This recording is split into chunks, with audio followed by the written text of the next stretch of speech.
पिछले क्लास में हम लोग ग्राहम्स लॉ, डाल्टन्स लॉ ये सब देख चुके थे, ठीक है। और सीपी के बारे में देख चुके थे, तो उससे कुछ रिलेटेड प्रॉब्लम बना लेते हैं। दिया हुआ है from a given container mixture of h and helium, total diffused volume is 10 litre, then find volume of helium. देखो क्या है जी कि कंटेनर में हाइड्रोजन और हीलियम है, ठीक है। तो आपको कैलकुलेट करना है कि कितना वॉल्यूम हीलियम का डिफ्यूज हुआ। अगर टोटल वॉल्यूम जो डिफ्यूज हुआ वो कितना है 10 लीटर, तो इसमें आप क्या करिएगा, तो फॉर्मूला आपको पता है, अरे बोलो यार, VH बाई VHE ये किसके बराबर हो जाएगा, अंडर रूट किसका वाला, ये हो जाएगा 4 और इसका वाला ये हो जाएगा 1। अब इसमें आप क्या करिएगा, तो आपको निकालना है ना वॉल्यूम ऑफ हीलियम, तो वॉल्यूम ऑफ हीलियम जो भी होगा H VH मान लेते हैं, ठीक है। तो इसका वाला कितना हो जाएगा 10 माइनस VH, यही ना होगा, ये बराबर होगा 2। कोई दिक्कत लग रहा है, अरे टोटल 10 लीटर दिया, आप इंडिविजुअल का पढ़े थे, अरे बोलो यार, तो इसका VH है तो इसका 10 माइनस VH होगा, या अगर इसका VH मानते तो इसको 10 माइनस VH मानते, कोई दिक्कत नहीं लग रहा होगा।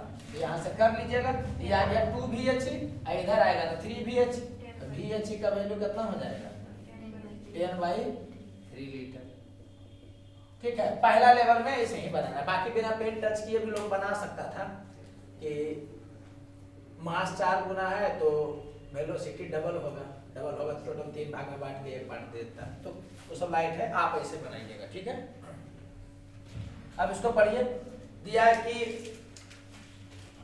पार्शियल प्रेशर जो नियोन का और हीलियम का कितना है 5 atm, कंबाइंड पार्शियल प्रेशर, ये बात समझ में आ रहा है कि नहीं, कंबाइंड मतलब केवल नियोन का 5 atm नहीं है, केवल हीलियम का 5 atm नहीं है, दोनों का मिला करके 5 atm, बोलो जी, दोनों का मिला के 5 atm है। तो आपको किसके कारण निकालने का रहा है, नियोन एंड हाइड्रोजन का एक साथ करा निकालने के लिए नहीं।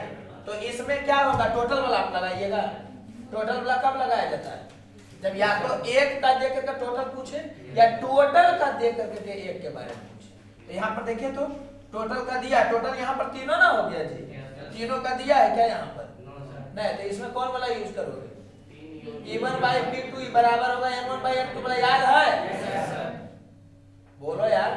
टोटल दे करके किसी एक के बारे में पूछता है, या एक का दे करके टोटल के बारे में पूछता, तब वो लगाते P1 equal to mole fraction into P2, बोलो जी। तो इसमें क्या होगा बताओ तो, pressure of neon by combined वाले का 5 atm, ये बराबर होगा किसके, तो इसका P है तो इसी का ना N होगा जी, तो नियोन का N कितना है 3 बाई कंबाइंड का, और जिसका प्रेशर उसी का मोल दोगे, तो कंबाइंड का कितना हो गया नियोन और हीलियम का हो गया 5, तो इससे कैंसिल हो जाएगा, तो यहाँ से कितना आ जाएगा P नियोन कितना आ जाएगा 3 atm आ जाएगा। उसके बाद आपको क्या पूछ रहा है, हाइड्रोजन का पूछ रहा है, तो उसी ढंग से हाइड्रोजन का भी निकाल लीजिएगा यार, कर लीजिएगा ना हाइड्रोजन वाला, यहाँ पर P हाइड्रोजन और यहाँ पर कर दीजिएगा ये वाला, अरे बोलो यार, या किसी एक का आ गया तो आप इससे भी कर सकते हैं, और जैसे तुम कर लोगे ये आ गया इससे भी कर सकते हो, P hydrogen by P neon, बोलो यार, तो P नियोन हो गया 3 atm हुआ ना जी, तो यहाँ से क्या हो जाएगा N हाइड्रोजन का 5 और जो भी है इसको उधर फेंक दीजिएगा, कर लीजिएगा, चल आएगा, कट जाएगा तो चल आएगा, समझ आ रहा है कि नहीं। कोई जरूरी नहीं कि आप नियोन वाला से यहाँ पर करिए, आप डायरेक्ट कर सकते थे P हाइड्रोजन बाई इस दोनों का समेशन वाला, तो यहाँ पर क्या होता P number of mole hydrogen वाला, अब बाई इसका वाला तो 5 होता। बात समझ में आ रहा है ना क्या बोल रहे हैं, दिमाग क्लिक कर जाएगा ना कब टोटल वाला यूज करना है, कब इस ढंग से यूज करना है, बोलो यार, तो याद रखना चाहिए तब बनेगा। इसको देखो, दिया हुआ है कि capacity at constant pressure and constant volume पर क्या करना है, कैलकुलेट करना है। इसमें कुछ नहीं सिखाना था, इसमें तो नॉर्मल है। तो हम लोग क्या करेंगे, सीवी निकाल लेंगे। तो सीवी मिक्सर निकाल लेंगे। तो सीवी मिक्सर का वैल्यू कितना होगा, N1 इंटू CV1 डायटोमिक है तो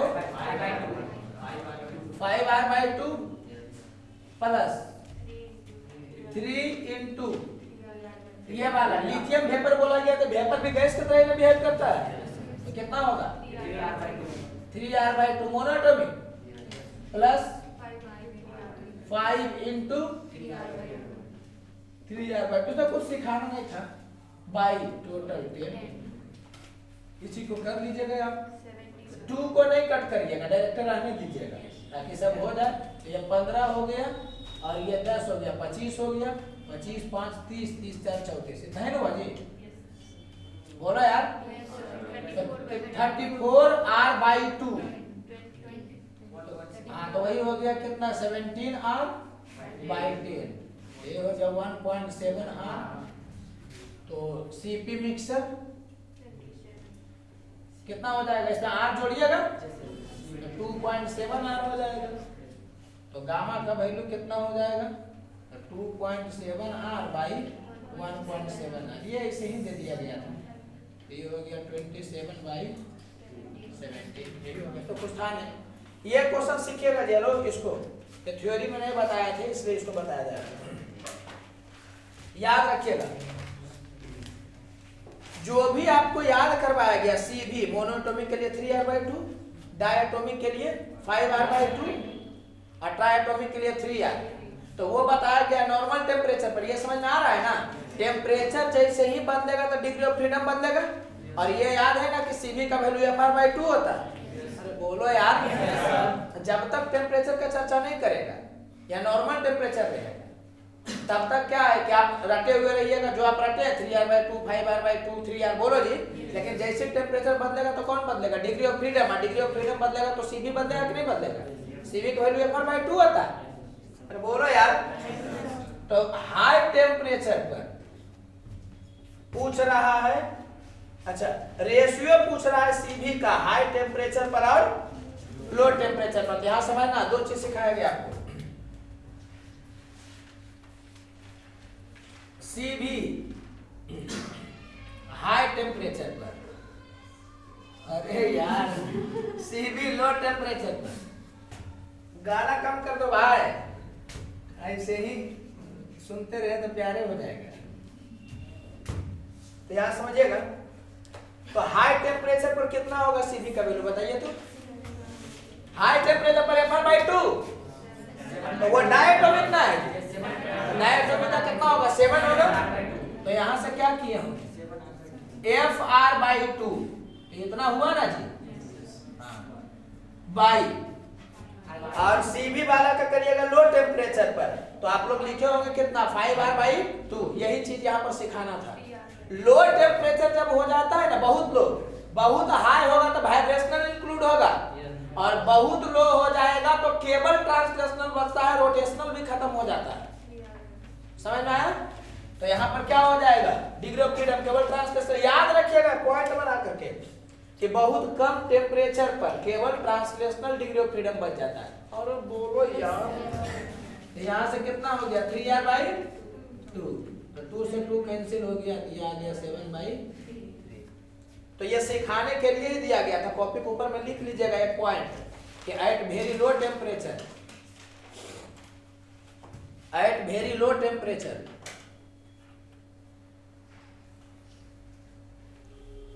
ओनली, कॉमा दे करके, ओनली बाद कॉमा ना है उसके पहले, एट वेरी लो टेम्परेचर फिर कॉमा दीजिएगा, only translational degree of freedom exist, translational degree of freedom exist. कोई दिक्कत लग रहा है, एक और नोट करके लिख लीजिए।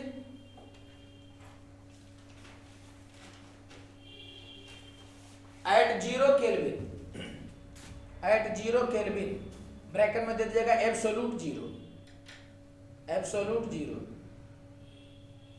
एट 0 केल्विन ब्रैकेट में दे दीजिएगा एब्सोल्यूट 0। ठीक है, all motion ceases, all motion ceases, all motion ceases, cease हो गया। तो इसका क्या मतलब हो गया? इसका मतलब पहले तो ये आप लिखिएगा कि काइनेटिक एनर्जी जीरो हो गया, डिग्री ऑफ फ्रीडम तो जीरो हो ही गया, फ्रीडम समझ में आ रहा है कि नहीं? काइनेटिक एनर्जी क्या हो जाएगा? जीरो। वही लिख लीजिएगा उसका मतलब जी कि काइनेटिक एनर्जी क्या हो जाएगा? जीरो। पोटेंशियल एनर्जी जीरो नहीं होगा, पोटेंशियल एनर्जी स्ट्रक्चर के कारण होता है, तो वहां लिख लीजिएगा काइनेटिक एनर्जी जीरो, क्वेश्चन करके लिख दीजिएगा potential energy not equal to zero.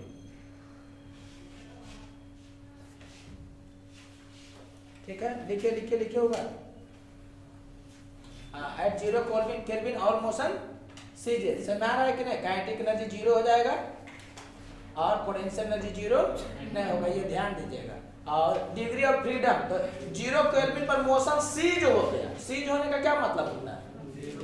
सब कुछ खत्म हो चुका है मोशन, तो फ्रीडम रहा ही नहीं उसके मोशन का, आप समझ लो। तो जब वेरी लो टेम्परेचर कहेगा तो जीरो केल्विन मान लोगे, जब तक जीरो केल्विन बोल नहीं दे तब तक जीरो केल्विन नहीं मानेंगे। समझ में आ रहा है क्या बोल रहे हैं? नॉर्मल टेम्परेचर कौन माना जाएगा जी? Normal temperature, normal temperature room temperature हुआ ना, और ज्यादा भी माना जाएगा, मतलब 200 डिग्री 300 डिग्री 400 डिग्री भी नॉर्मल टेम्परेचर माना जाता है। हाई टेम्परेचर कब माना जाता है? जब बहुत ज्यादा होने लगता है, 4000 डिग्री सेल्सियस 5000 डिग्री सेल्सियस। समझ में आ रहा है कि नहीं? तो एक चीज बताएं। चलिए यहाँ पे क्या दिया है कि Cp and Cv at very high temperature पर आपको बताना है। अब बोल रहा है कि हाई टेम्परेचर पर यह मानना है कि अरे बोलो यार, मॉलिक्यूल क्या हो गया? डिसोसिएट हो गया। ये आपको समझना। एक जाओ समझना जी, जब तक वो ये नहीं बोलेगा कि मॉलिक्यूल डिसोसिएट हुआ है, तो दिमाग अपने से नहीं लगाना कि हाई टेम्परेचर पर क्या हो गया? डिसोसिएट हो गया। ये अपने दिमाग नहीं लगाना है। समझ आ रहा है कि नहीं? हाँ, ये बोल दे कि एकदम एक्सट्रीमली हाई हो गया तो माना जा सकता है, लेकिन हाई टेम्परेचर का मतलब डिसोसिएशन नहीं समझ आते। बात समझ आ रहा है? यहाँ क्वेश्चन में लिखे हुए इसलिए ये मान रहे हैं। अरे बोलो यार, तो Cv कितना होगा मिक्सचर का? है तो N1 2 इंटू ये मोनोएटॉमिक ही है ना जी, तो कितना होगा? 3R/2। कोई दिक्कत? अरे बोलो यार। प्लस 4, देखना गलती कहाँ होगा तुम, पहले हम यहाँ लिख दे रहे हैं। 4 इंटू, वीडियो नहीं बनाते ना तो पहले बता देते, उसके बाद कहते कि ये गलत है, लेकिन वीडियो बनाना समझ लो गलत है। तो n हो गया इंटू इसका लिखोगे Cv कितना होगा? हाई टेम्परेचर, बोलो यार, हाई टेम्परेचर पर 7R/2। अरे बोलो यार, बाई 6। कोई दिक्कत? तो यहाँ से कितना आप कर दीजिएगा, इससे कर जाएगा, इससे 2 हो जाएगा, 14 3 17R/6। तो ये कहाँ गलती हुआ समझ में आया? 7R/2 में कहाँ गलती हुआ? हाँ, तो पहले समझिएगा यहाँ पे राइट क्या होगा कि Cv मिक्सचर आप देखिएगा, अगर ये वाला लाइन नहीं लिखता तब ये वाला सही हो जाता, लेकिन क्वेश्चन में बोला डिसोसिएट हुआ तो 2 इंटू हीलियम का तो कुछ उपाय नहीं हो, तो उतना ही रहेगा, प्लस जब ये डिसोसिएट होगा तो उसका 4 मोल है तो हाइड्रोजन का 8 मोल ना बनेगा जी। अरे बोलो यार, तो कितना हो जाएगा? N2 ये समझ में आया कि 8 होगा? क्या हुआ? क्या मुंह ताक रहे हो तुम लोग? काले हैं तो क्या हुआ? दिल वाले हैं, मुंह ताकता है। ये समझ में आया जी कि ये वाला क्या होगा कि टूटेगा तो 8 बनेगा ना जी, तो 8 हो गया इंटू, अब क्या बन गया है? ये मोनोएटॉमिक। तो मोनोएटॉमिक में हाई टेम्परेचर पर डिग्री ऑफ फ्रीडम बढ़ जाएगा 2 से 5 डेसिमल वाला, बोलते कि कपाट फट जाता है। ये कितना हो गया? 3R/2 बाई, बोलो, जान नहीं मार दे। अरे 8 2 10 ना होगा। आज जिंदा बच कर नहीं जाओगे, हमको लग रहा है जैसा मूड बना हुआ है। ये कट गया, ये भी ऐसा हो गया, तो कितना हो गया देखिए, 12 3 15 हो ना गया, 15r/10 तो कितना हो गया, 3r/2 हो गया। तो CP मिक्सचर फिर से कैलकुलेट करोगे, 3r/2 प्लस r तो कितना हो गया, 5r/2। कोई दिक्कत लग रहा है?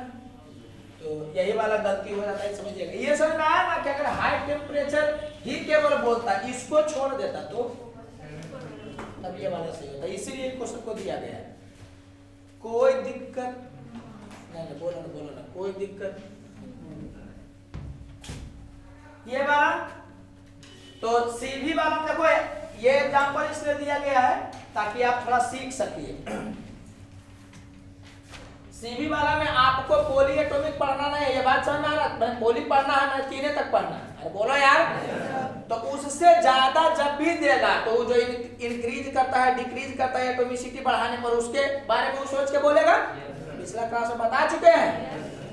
तो पिछला क्लास में क्या बताए थे कि पहले 3r/2 होता है जनरल, फिर 5r/2, फिर 3 माने बढ़ता है ना सीबी जी, इसका मतलब एटॉमिसिटी बढ़ने पर सीबी बढ़ेगा।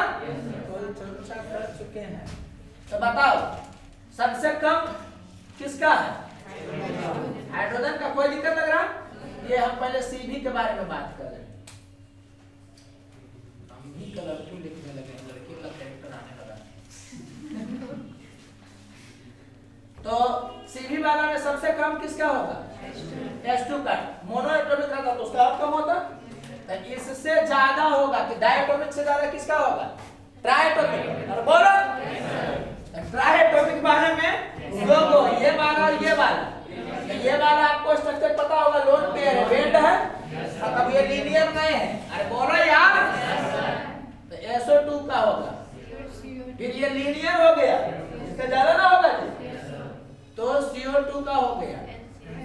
उसके बाद अब इस दोनों में देखोगे तो NCl3 में क्या है, 4 है, और उसमें कितना है, तो 4 से ज्यादा, ठीक है। तो इसमें कितना हो जाएगा, NCl3, और इससे ज्यादा कौन हो जाएगा, H3PO4।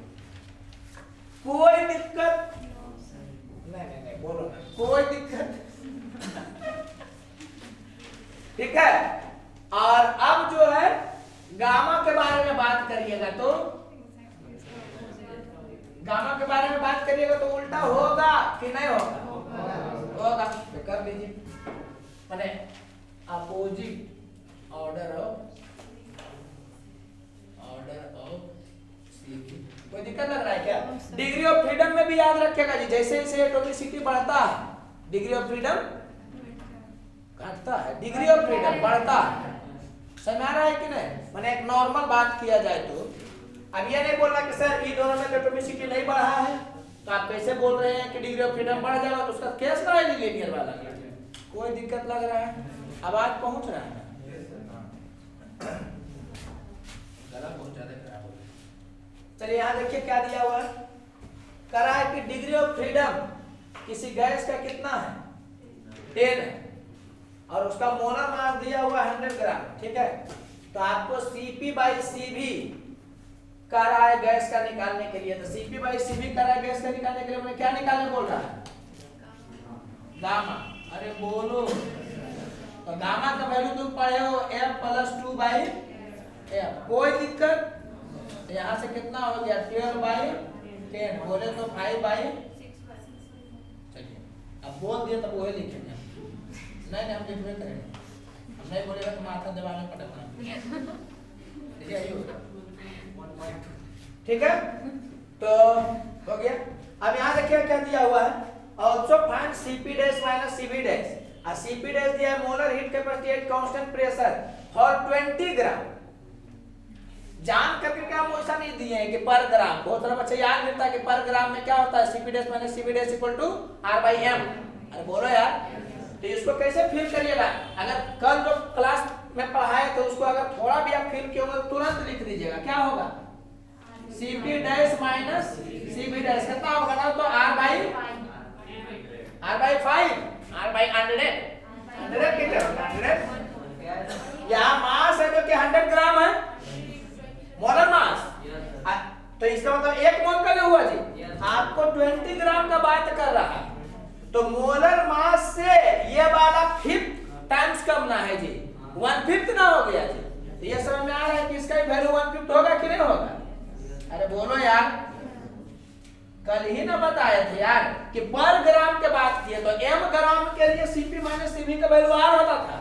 तो पर ग्राम किए माने 1 ग्राम के लिए तो 1/m टाइम्स होता था कि हाँ 1/m थे। नहीं बात समझ में आ रहा है? अरे ये नए आने का चांस है, लेकिन नहीं है 100% नहीं बोल सकते। ऐसे आता है पर मोल और पर ग्राम के हिसाब से। तो पर ग्राम वाला भी समझ में आया ना क्या हुआ था? अरे भाई आप इसमें यूनिटरी मेथड लगा दो, लगा यूनिट मेथड लगा, नहीं तुम लगा याद करो। 100 ग्राम के लिए Cp dash minus Cv dash का वैल्यू कितना होता? R के बराबर होता। तो 1 ग्राम के लिए Cp dash minus Cv dash का वैल्यू कितना होता? R by 100। तो 20 ग्राम के लिए कितना होगा? Cp dash minus Cv dash. तो इसको मल्टीप्लाई करोगे तो R बाई 5। लेकिन उतना करना नहीं था, जितना टाइम इससे कम होगा। दिमाग नहीं काम करे तो वही वाला लगाइएगा। कोई दिक्कत नहीं, बोलो ना कोई दिक्कत नहीं ना, समझ में आ जाएगा आपको।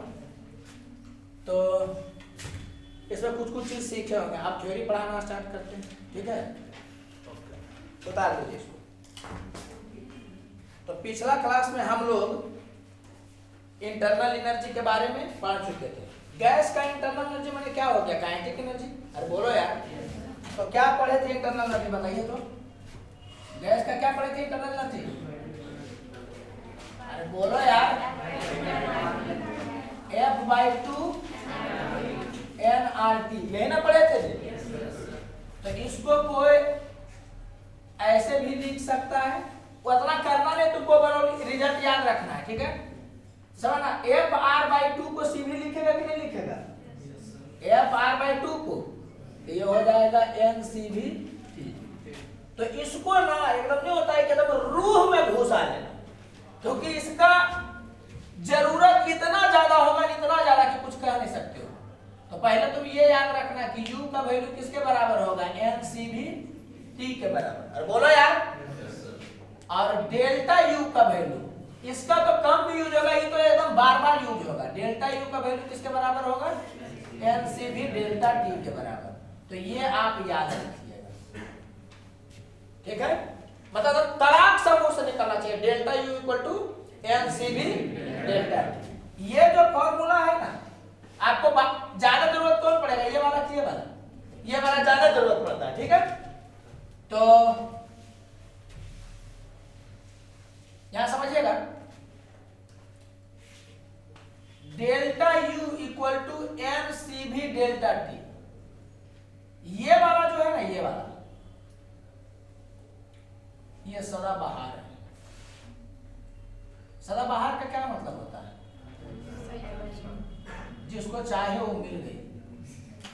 तो जिंदगी में क्या है? सदाबहार है। सदाबहार का क्या मीनिंग होता है?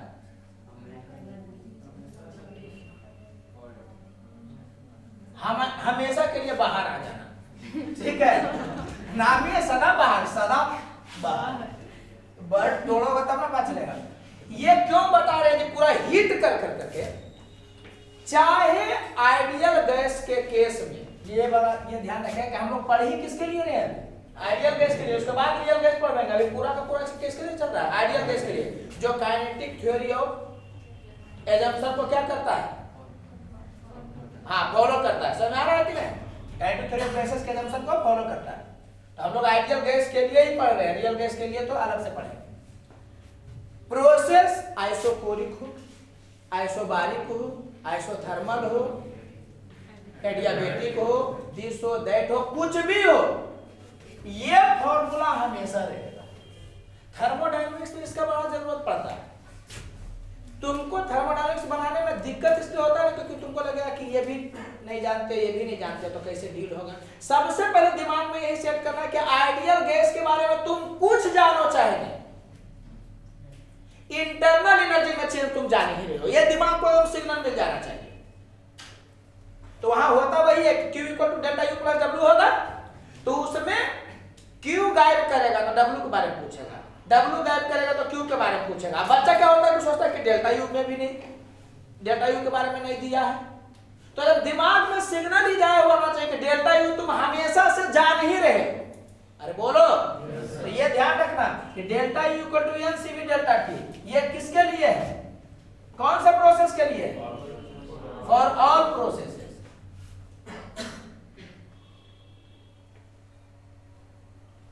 ऑफ आइडियल गैस, ये तुम पहले दिमाग में बैठा लेना। थर्मोडायनेमिक्स बड़ा आसान हो जाएगा, जो यहां पर बोल रहे हैं उसको खाली सीखो। इस चैप्टर में पूरा विस्तार से नहीं पढ़ाना है, समझाना है कि नहीं इंटरनल एनर्जी या चेंज इन इंटरनल एनर्जी, लेकिन हम इसलिए पढ़ा दे रहे हैं कि कहीं ना कहीं सीखना ही है आपको। अच्छा, एक रिजल्ट और याद रखना तुम, देखो याद क्या क्या रखोगे जी, ये वाला एकदम तेजी में याद रखोगे, U का वैल्यू NCV जिसका कम यूज होगा लेकिन होगा, और delta U equal to NCV delta T, ये तो तुरंत निकलना चाहिए। समझ आ रहा है कि नहीं, हमेशा होगा, ये ध्यान रखना। एडियाबेटिक में W का फॉर्मूला अलग हो जाएगा, Q का फॉर्मूला अलग हो जाएगा, लेकिन डेल्टा U का फॉर्मूला यही रहेगा। आइसोबारिक में सब अलग होगा, ये यही रहेगा। बात समझ में आ रहा है, तो ये आप ध्यान दीजिएगा। समझ आ रहा है, मैंने अभी शुरुआत करें तो समझे कि थर्मोडायनेमिक्स में जाने के लिए एक रिजल्ट और आप याद रखिएगा कि CV का value R by gamma minus 1 होता है, ये भी आप रटे हुए रहिएगा, ठीक है। और CP का वैल्यू, तो गामा CV कल ही लिखवाए हैं, तो गामा इस पे करिएगा तो कितना हो जाएगा, गामा R या R गामा जो भी बोलिएगा, गामा माइनस 1। ये दो गो भी क्या है ना कि एकदम जबान पर रहना चाहिए कि याद है हमको। CV का value R by gamma minus 1, CP का वैल्यू गामा CV भी याद रहना चाहिए, और गामा CV का value R by gamma minus 1 तो होता ही है। अरे बोलो, जो याद करने के वो याद रहना चाहिए, तब उस पर तुम पैर रख करके लंबा लंबा जंप मारोगे, अदरवाइज वहीं पर ही तो उलझते रह जाओगे। तो ये याद रखना चाहिए, समझ में आया। अब डेल्टा U का जो फॉर्मूला लिखने जा रहे हैं उसको तुम रपेट के याद करोगे। तो डेल्टा U का वैल्यू, एक फॉर्मूला तो ये वाला होगा NCV डेल्टा T, इसका यूज कब करते हैं, जब टेम्परेचर के टर्म में डाटा देता है। अब देख रहे हैं यहां पर लिख दे रहे हैं, CV को लिखोगे R by gamma minus 1, R by gamma minus 1, तो यहाँ NR डेल्टा T हो जाता है। लाइट लो, जो डेल्टा P भी बराबर था वो तुम लाइट लो, तुम याद रखोगे इसे, P final V final minus P initial V initial by gamma minus 1। ये वाला एकदम तुम रटे हुए रहना, ये तुम रट जाओगे, और ये भी है जो कि तुम रट जाओगे। इसको समझ आ रहा है कि नहीं, ये दोनों एक ही है। इसका यूज कब कब होता है, या तो वो डाटा टेम्परेचर के टर्म में आपको देगा, या तो डाटा प्रेशर के टर्म में देगा। प्रेशर के टर्म में देगा तो ये वाला होगा, टेम्परेचर के टर्म में देगा ये वाला होगा। अरे बोलो यार, और ये दिमाग में सिग्नल होना चाहिए कि डेल्टा U तो हम जान ही रहे हैं।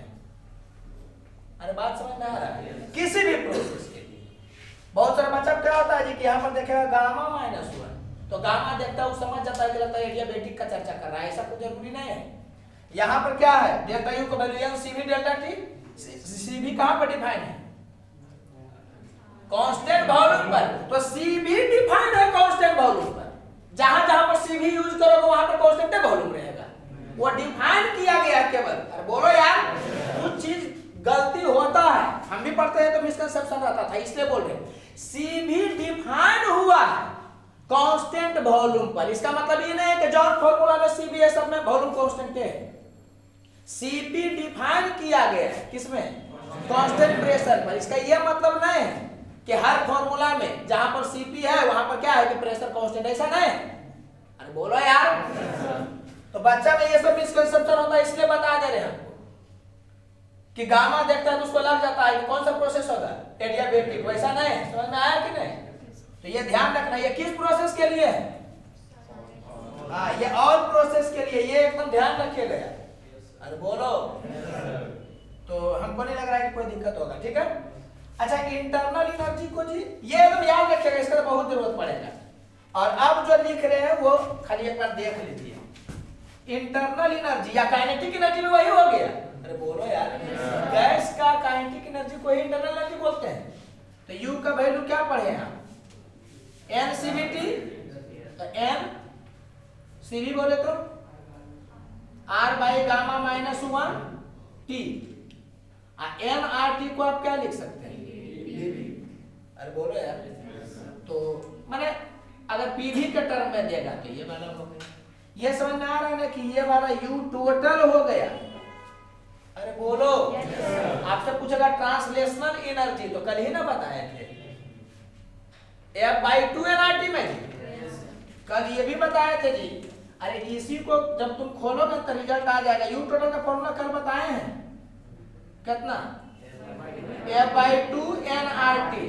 अगर ट्रांसलेशनल बोलेगा केवल ट्रांसलेशनल मल्टीप्लाई नाम रखोगे तो इसको कोई ऐसे भी लिख सकता है F/2 PV। ये क्यों बताया जा रहा है, ये याद नहीं करना है, बस आपको ये ध्यान रखना है कि जो टी वाला इंटरनल एनर्जी अभी तक केवल टी के टर्म में ना पढ़े हो। तो अगर मान लो टेम्परेचर नहीं देगा, प्रेशर वॉल्यूम में देगा, तो खाली ध्यान रहना चाहिए कि F/2 nRT जो होता है तो nRT ही है जो कि पीवी में चला जाता है। अरे बोलो यार, कोई दिक्कत लग रहा है? और ये वाला तो आपको एकदम नहीं होता है, एकदम घुस जाना चाहिए अंदर। समझ आ रहा है कि नहीं? भुलाए भी नहीं। रात को एकदम सोए हैं, उठा दिया इंटरनल एनर्जी के बारे में बताओ, तुरंत एकदम मुंह से निकल जाना चाहिए।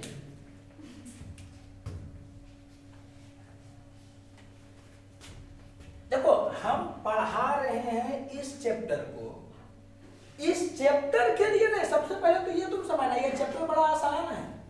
यहाँ पर इतना नहीं भूखा जाता है कि गला खराब हो जाए। हाँ, ये चैप्टर आसान है, लेकिन यहाँ पर जितना चीज सीख लोगे ना तो थर्मोडायनेमिक्स बहुत आसान हो जाएगा। और थर्मोडायनेमिक्स हो गया तो 4 को सवाल तो ऐसे हो गया। फिजिक्स में मिनिमम 2, और केमिस्ट्री में भी 2। अब फिजिक्स का थर्मोडायनेमिक्स आसान हो गया तो केमिस्ट्री के तुम टीचर को पढ़ा दे सकते हो। सही बता रहे। वहाँ क्या होता है, आइसोथर्मल में वर्क निकाल दिए, उसी में टीचर बाबा बाबा बाबा करता है। तो बात हम बता रहे हैं, कोई दिक्कत लग रहा है? अभी तक क्या क्या बात बोले आइडियल गैस के लिए बार बार बोल रहे हैं, बार बार बोलेंगे नहीं, आपको समझ जाना है आइडियल गैस के लिए सब चल रहा है। उसके बाद रियल गैस जब हेडिंग देंगे ना, उसके बाद है जो कि रियल गैस के बारे में बताएंगे। तो फिजिक्स में रियल गैस के बारे में बहुत कम पढ़ना है, लेकिन वो केमिस्ट्री वाला समेट का पढ़ाएंगे ताकि आप उसको छोड़ दीजिए सीधे गैसेस स्टेप को। इंटरनल एनर्जी तो NCVT होता है। अरे बोलो यार, या क्या होता है? F/2 nRT, दोनों में हुआ है।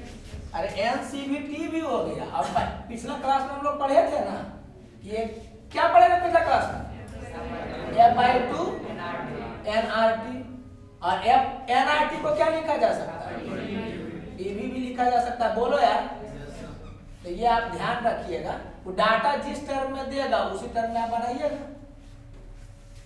ये क्यों आंख से गुजारा जा रहा है? इसीलिए कि कभी भी आपको फॉर्मूला जो होगा ना वो टेम्परेचर के टर्म में मालूम रहेगा या प्रेशर के टर्म में मालूम रहेगा, तो इंटर कन्वर्टिबल होना चाहिए। तो खाली आपको पता है F/2 nRT, और जैसी प्रेशर वॉल्यूम के बारे में बात करेगा तो आपको समझ आना चाहिए कि nRT ही PV लिखा रहता है। समझ आ रहा है कि नहीं? तो ये आप थोड़ा सा ध्यान दीजिएगा, नहीं तो रिपीट कर रखिएगा कि F/2 nRT F/2 PV। तो वो बात बोला अगर दिमाग नहीं काम करे तो। और ये वाला तो अभी नहीं है, लगभग यूज होगा, आगे बहुत ज्यादा यूज होता है। तो ये सब पहले रट जाना है, सब रट जाना है, तो रिपीट कर रट जाना है, क्योंकि यही रटाएगा तो बाकी चीज आसान हो जाएगी। समझ में आ रहा है? अरे बोलो यार, बहुत बार तो क्वेश्चन डायरेक्ट से ही पूछता है, जैसे कि ये वाला क्वेश्चन पूछा गया है, बताने के बाद डायरेक्ट उठा के पूछ दिया था। हो सकता है क्या मैंने इसी टर्म में कि which of the following relation is correct, उसमें बहुत सारा दिया हुआ था, तो सीवी का वैल्यू हम उसमें डायरेक्ट लिखे हुए था। हो सकता है इसके बारे में पूछे। और ये वाला तो एकदम याद ही रहना चाहिए। समझ आ रहा है कि नहीं? इंटरनल एनर्जी के बारे में पूछेगा, दिमाग में पहले क्या आना चाहिए? कि हम जानते हैं, सबसे पहले तो हम जानते हैं इंटरनल एनर्जी, समझ में आ रहा है? फर्स्ट लॉ ऑफ थर्मोडायनेमिक्स भी पढ़ोगे तो इंटरनल एनर्जी के जनरली चर्चा नहीं करता है, वो क्यू के बारे में चर्चा करेगा। तो वहां डब्ल्यू निकालना बड़ा आसान होता है, तो डब्ल्यू निकाल दिया, बच्चा डेल्टा यू के बारे में सोच रहा है, क्योंकि जब तक डेल्टा यू नहीं निकलेगा क्यू नहीं निकलेगा। तो दिमाग में तुरंत सिग्नल गया हुआ ना चाहिए कि डेल्टा यू जान ही नहीं रहे हो, तो समझ आ रहा है कि नहीं? उसके बाद आगे जो कि देखेंगे। कोई दिक्कत लग रहा है यहाँ तक? अभी तक आपको दिक्कत क्या लगेगा? सीधे इसको पहले रखना, ठीक है? अब देखो कुछ क्वेश्चन करवाते हैं, दिमाग कुछ खुलेगा। करा है कि find total kinetic energy of A diatomic gas.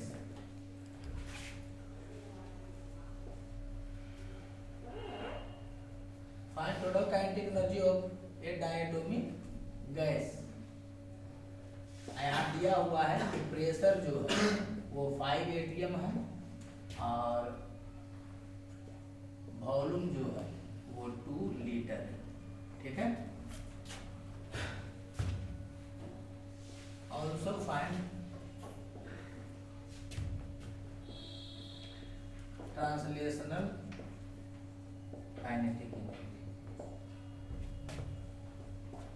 चलिए कैसे डील होगा? तो आपको टोटल काइनेटिक एनर्जी के बारे में चर्चा किया, तो टोटल काइनेटिक एनर्जी कितना हो जाएगा? F/2 nRT। पहले दिमाग में यही आएगा। अरे बोलो यार, या NCVT भी आप कर सकते हैं, उसमें कुछ लोचा है नहीं। देखो F/2 nRT का बेनिफिट क्या है ना, कि आप डिग्री ऑफ फ्रीडम के हिसाब से भी तोड़ सकते हैं। NCVT वाला हो गया, उसमें क्या है कि डिग्री ऑफ फ्रीडम में तोड़ना नहीं, वो डायरेक्टेड टोटले बताएगा। तो थर्मोडायनेमिक्स में जो यूज होगा ना, वो हर बार टोटले यूज होता है, वहां डिग्री ऑफ फ्रीडम से तोड़ने की जरूरत नहीं होता। बात पता चला? हिंदी में बोले हैं, तेज में बोले थे खाली। हम क्या बोल रहे हैं समझिएगा। F/2 nRT या F/2 PV का बेनिफिट क्या है ना, कि जिसके बारे में पूछा जाएगा उसी का डिग्री ऑफ फ्रीडम खाली यहाँ रखिएगा। टोटल पूछा तो टोटल डिग्री ऑफ फ्रीडम रखिएगा, लेकिन इस फॉर्मूला में क्या है कि ये टोटल आपको एक के बार में जाएगा। ट्रांसलेशनल रोटेशनल चाहिएगा निकालने में थोड़ा सा टाइम लगा देगा, मैं टोटल निकाल करके बांटना पड़ेगा। अरे बोलो जी, निकल तो जाइए करेगा। तो जैसे कि थर्मोडायनेमिक्स में तो F वाला हम लोग लोचा छोड़ देते हैं, क्योंकि वहां पर कभी भी बोलवे नहीं करेगा ट्रांसलेशनल क्या है, ये क्या है, टोटले से मतलब रखना है, डायरेक्ट एनसीवी डेल्टा टी चलते रह जाता है। समझ आ रहा है कि नहीं? एनसीवी टी चलते रहता है। अंतर पता चल रहा है जी इंटरनल एनर्जी और चेंज इन इंटरनल एनर्जी में। टी है इंटरनल एनर्जी वाले, और चेंज इन इंटरनल एनर्जी में डेल्टा टी है। अरे बोलो यार, ये धीरे धीरे दिमाग में जाएगा, अभी हड़बड़ाइएगा ना, इसका अगला चैप्टर में जरूरत है, लेकिन अभी मामूल खाली बना। तो टोटल निकालना है तो कैसे निकलेगा बताओ? ये समझ में आ रहा है ना कि ये वाला किस में हो जाएगा? पीवी में। तो F चूंकि टोटल का बात किया है, तो टोटल F कितना होगा डायटोमिक का? 5/2 पीवी का P का वैल्यू कितना हो गया? 5 into 2।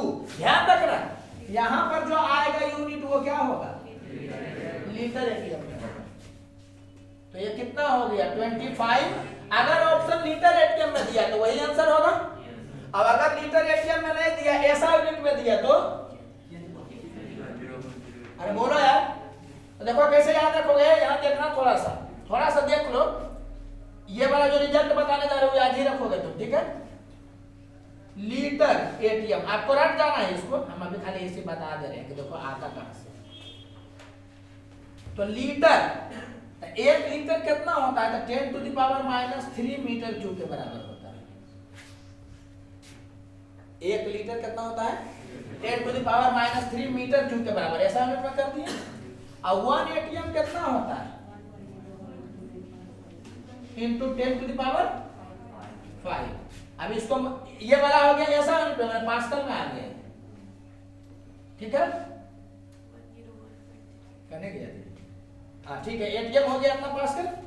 अब करो इसको तो ये वाला ऐसा हुआ ना जी, यहां से कितना आ गया? 101.3। ये भी ऐसा यूनिट में, ये भी ऐसा यूनिट में, तो ऐसा यूनिट में कितना हो जाएगा? ये जूल बन जाता है। अरे बोलो यार, तो आपको डायरेक्ट याद रहना चाहिए कि 1 लीटर एटीएम किसके बराबर होता है? इतना जूल के बराबर होता है। बात समझ में आ रहा है? और ये कैलकुलेशन क्यों की है? ताकि तुमको ये भी याद रहना चाहिए कि 1 लीटर किसके बराबर होता है? 10⁻³ मीटर क्यूब के बराबर होता है। बोलो यार। और 1 एटीएम किसके बराबर होता है? तो इतना पास्कल के बराबर होता है। बोलो। कोई दिक्कत लग रहा है? तो ये तीनों याद रहना चाहिए आपको, डाटा याद रहना चाहिए। अब ऐसा नहीं सोचना कि बाप रे बाप कितना याद करेंगे, कुछ डाटा भी तो याद करिएगा ना, तो आगे में वो चलते रहता है। शुरू में ये सब कुछ चीज याद आपको करना है, तो बाद में नहीं कि हर बार लीटर को कन्वर्ट करें, एटीएम को कन्वर्ट करते रहे हैं तो इरिटेट हो जाइएगा। आपको पहले से याद रहना चाहिए कि लीटर एटीएम में ऑप्शन है तो ठीक, और नहीं तो ऐसा करेगा तो कितना हो जाएगा? 101.3 जूल। देखो बात हम बता रहे हैं, आप 0.3 को गायब भी कर सकते हैं, जो भी है। बोलो यार। कोई दिक्कत नहीं अभी तो। चलो अब बोल रहा है कि ट्रांसलेशनल वाला बताइए। यहीं पर एनसीवीटी वाला का लोचा होता है। एनसीवीटी टोटल देगा, फिर आप कर सकते हैं कि टोटल को क्या करिएगा, पहले 5 भाग में बांटिएगा, फिर 3 भाग दीजिएगा ट्रांसलेशनल को, ऐसा नहीं करना पड़ेगा। और F/2 एनआरटी वाला का क्या बेनिफिट हो जाएगा? U ट्रांसलेशनल क्या हो जाएगा बताओ तो? ट्रांसलेशनल वाला केवल पुट करेंगे, डिग्री ऑफ फ्रीडम। बोलो यार। और पी वाला तो करिए दोगे 5 × 2 लीटर एटीएम। लीटर एटीएम को क्या लिखोगे? ऐसे हो जाएगा। अगर जूल में करना है तो यही वाला हो गया। हाँ भाई ठीक है, कोई दिक्कत लग रहा है? एक क्वेश्चन खाली बोल देते हैं, ये चलिए कर ही देते हैं। दे रहा है कि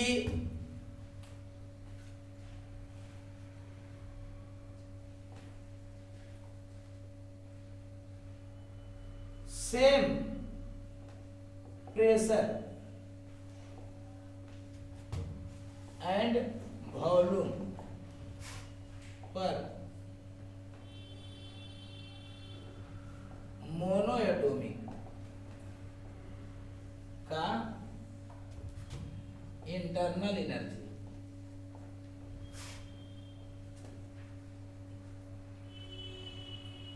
कुछ भी है, एक्स है, तो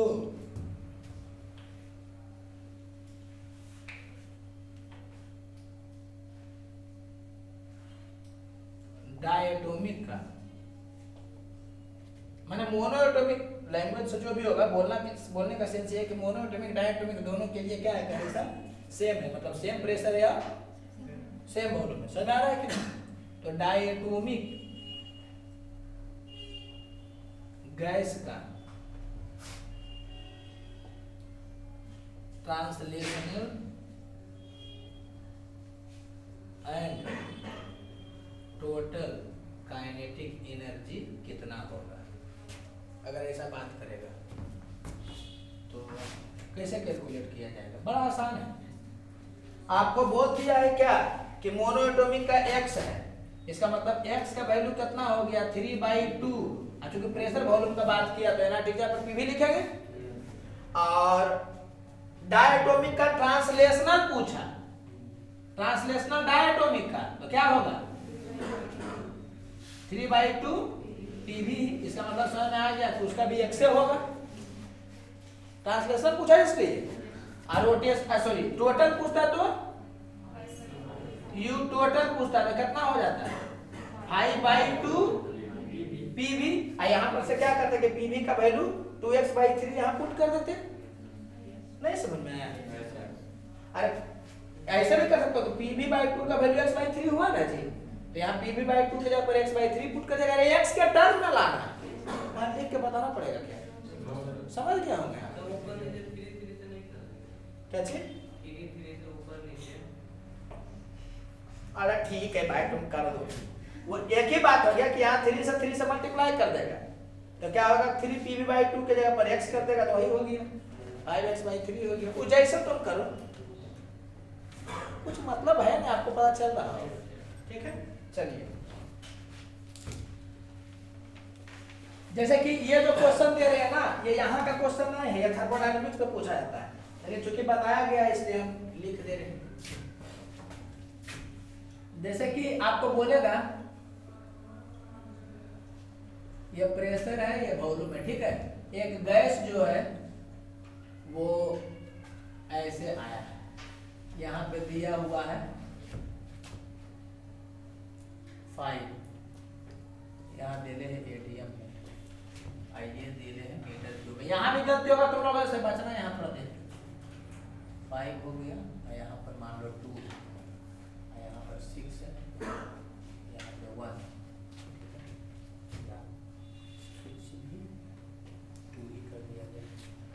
अब आपको बोल सकता है कि चेंज इन इंटरनल एनर्जी बताइए,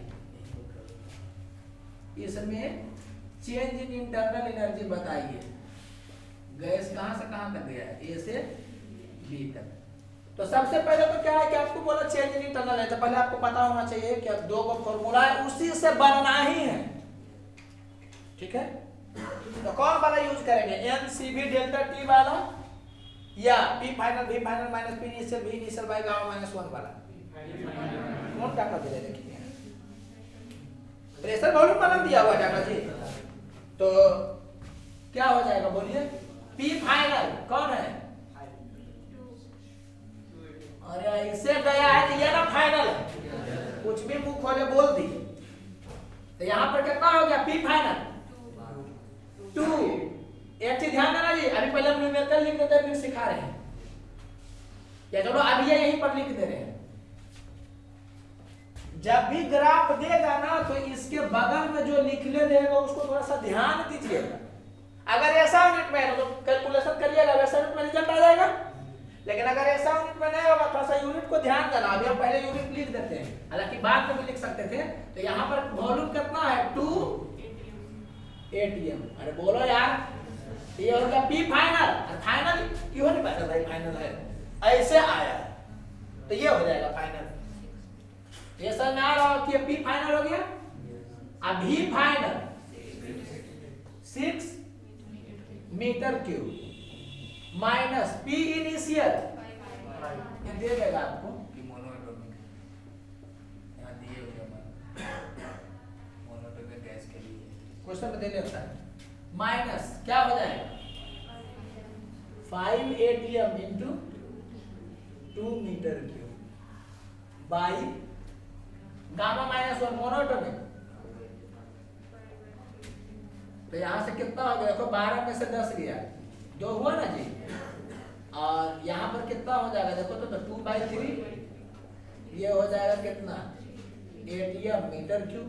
तो अच्छा पता है, ये हो गया 3 ATM मीटर क्यूब। हो सकता है कि ऑप्शन दे लेगा किस पे, जूल में, तो जूल में दे लेगा, सब ऐसा यूनिट में होना चाहिए। तो ATM को क्या लिख दोगे, 1.01 into 10 to the power 5। ये हो गया ना जी, ऐसा यूनिट में। आई भी ऐसा यूनिट में, सब ऐसा यूनिट में होगा तो जूल में आएगा कि नहीं आएगा। तो ये नहीं कि आप यूनिट डाला के करिएगा, बस हम इतना बताना चाह रहे हैं ना कि यहाँ जो लिखे हुए रहेगा ना तो न्यूमेरिकल से कैलकुलेशन करिएगा, लेकिन लास्ट में यूनिट जरूर लिख दीजिएगा। अगर जो वो एक टाइप के यूनिट में नहीं लिखा हुआ, जैसे कि हम लोग को हाइब्रिड रहेगा 2 टाइप का यूनिट देखने का, या तो पूरे लीटर ATM में, या तो पूरे लीटर ATM में, या पूरे ऐसा यूनिट में। देखो तो यहाँ पर लीटर ATM में था दोनों, अरे ये ATM में था, ये लीटर में नहीं ना था जी। अगर ये ATM में रहता, ये लीटर में रहता, तो हम लोग क्या करते कि न्यूमेरिकल से कैलकुलेशन करते, अब लास्ट में क्या लिख देते, लीटर ATM लिख देते। बोलो यार, ठीक है।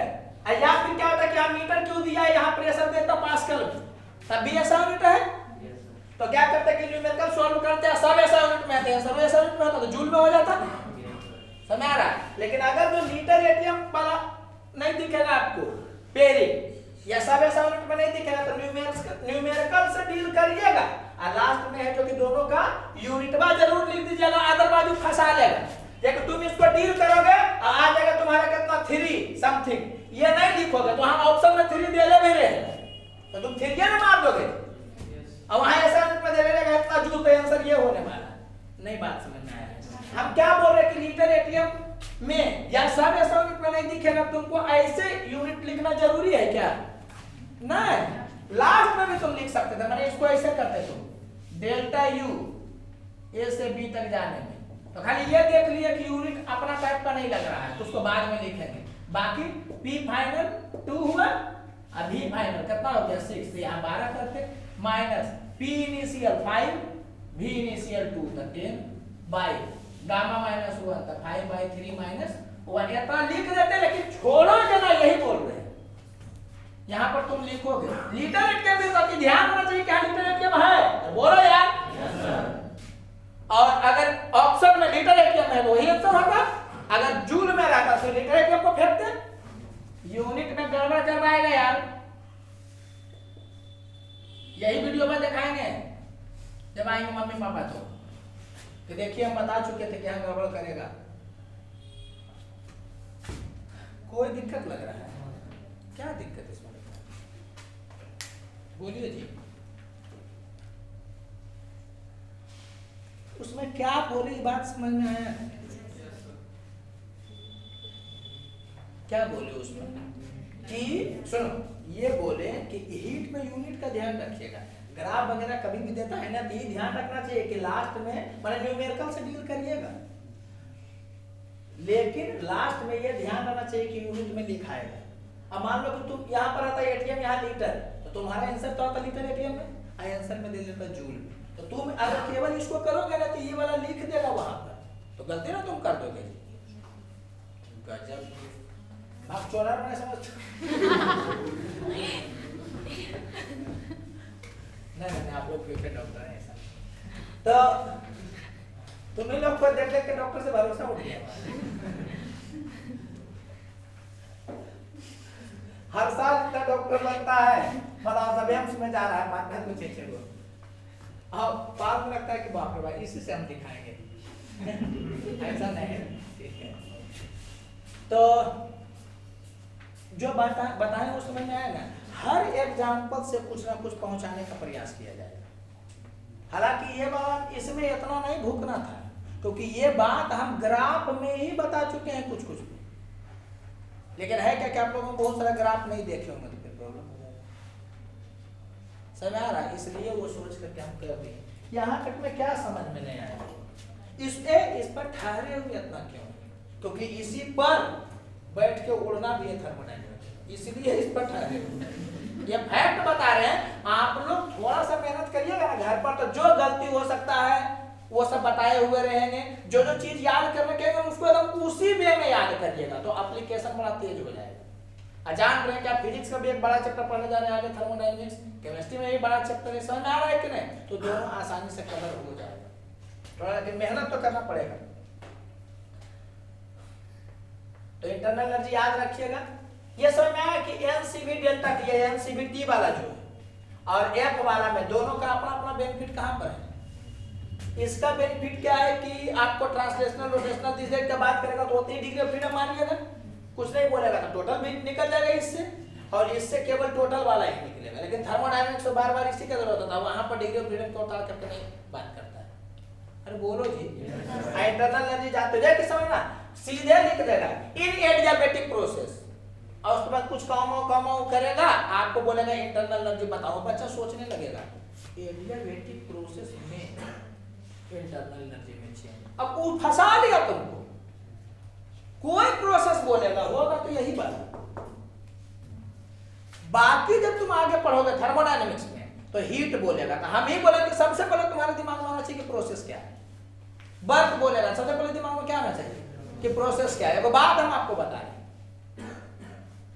लेकिन इंटरनल एनर्जी बोलेगा तो ये नहीं आना चाहिए दिमाग में कि प्रोसेस क्या है, ये आना चाहिए कि हम तो जानते ही हैं चाहे प्रोसेस कुछ भी रहे। और इतना हिट कर करके बार बार बोल रहे हैं, वो आपको वहां फील होगा थर्मोडायनेमिक्स में। इस चैप्टर में क्या पढ़ाना है इंटरनल एनर्जी में, यू का वैल्यू F/2 NIT होता है या F/2 PV होता है या NCVT होता है, बात खत्म, आगे चर्चे नहीं उसको। लेकिन हमको आगे पढ़ाना है तो अभी थोड़ा सा माहौल बनाने का प्रयास कर रहे हैं। चलिए बाकी तो चर्चा किया जाएगा, मजा आने लगेगा। ये समझ में आया ना जी?